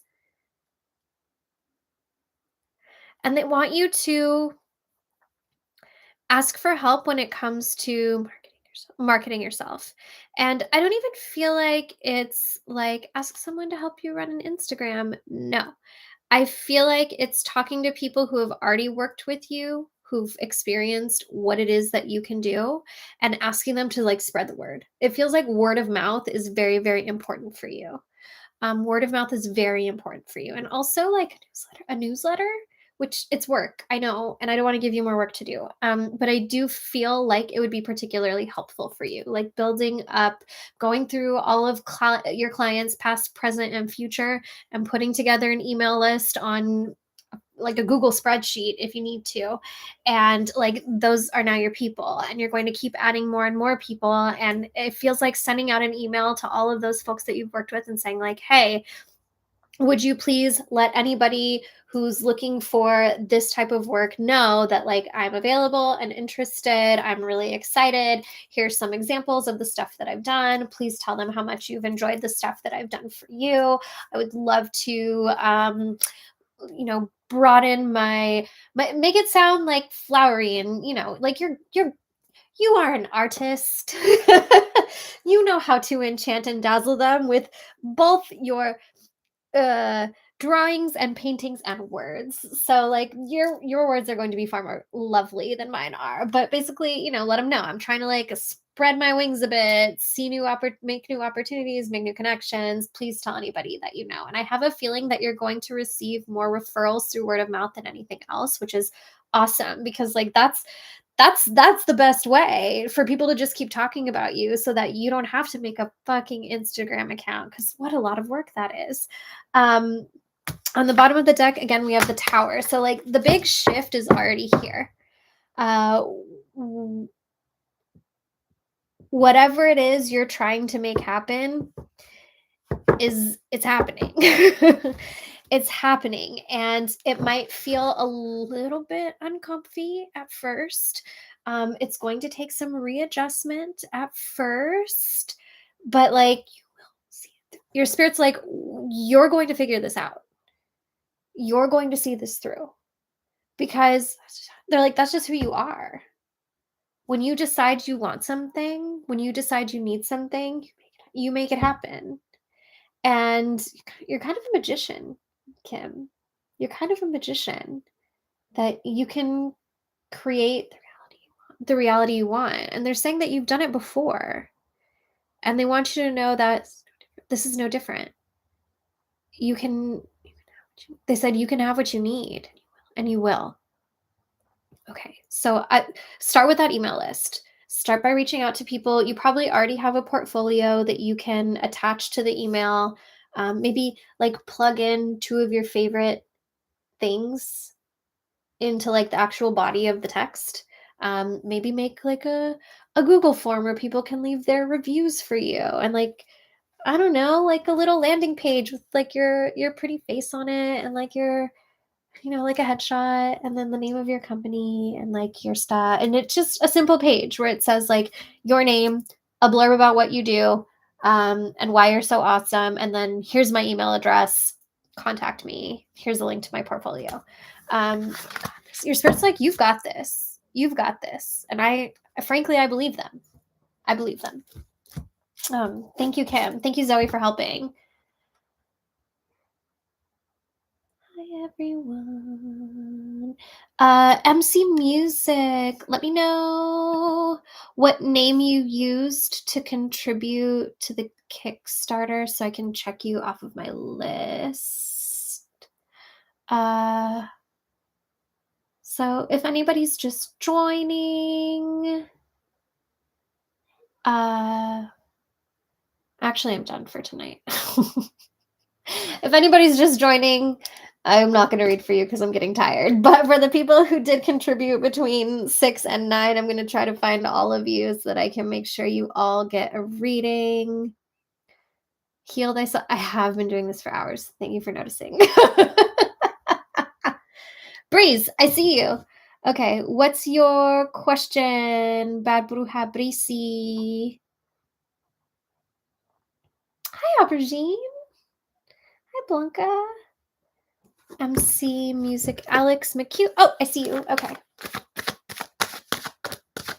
That's it. Okay, cool.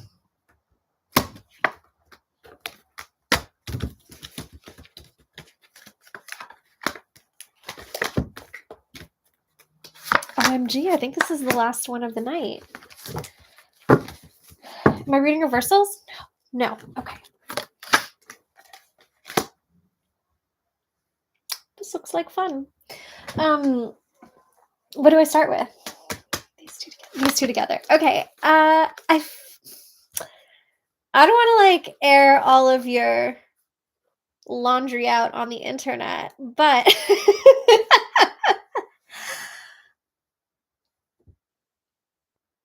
there is a season of sensuality just ahead for you. And it feels like this is going to involve lots of people. There are going to be many parties involved in whatever this exploration of passion and pleasure is. This feels very of the flesh.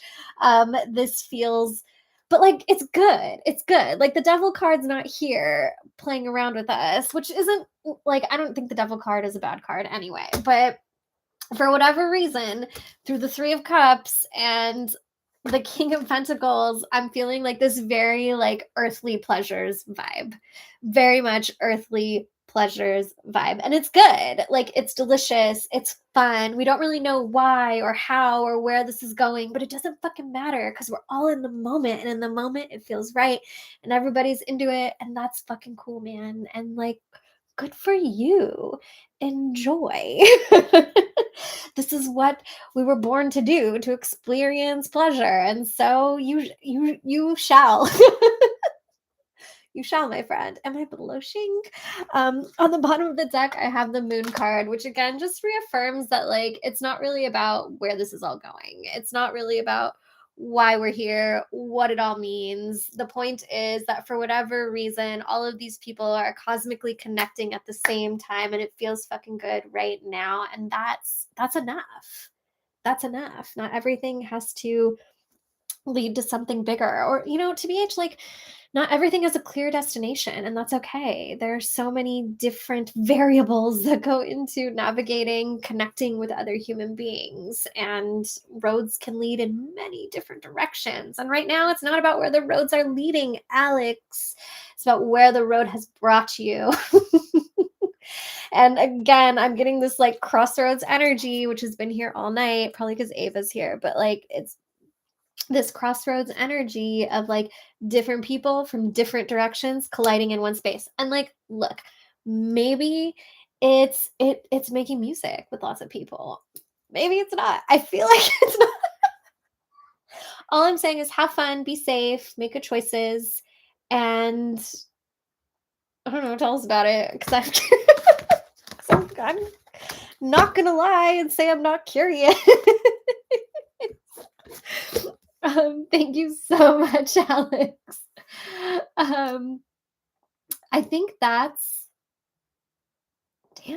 everyone. I think we did it. I think in 3 hours and 25 minutes. We did it. I just want to say thank you so much. You have fun, Alex. Thank you so much.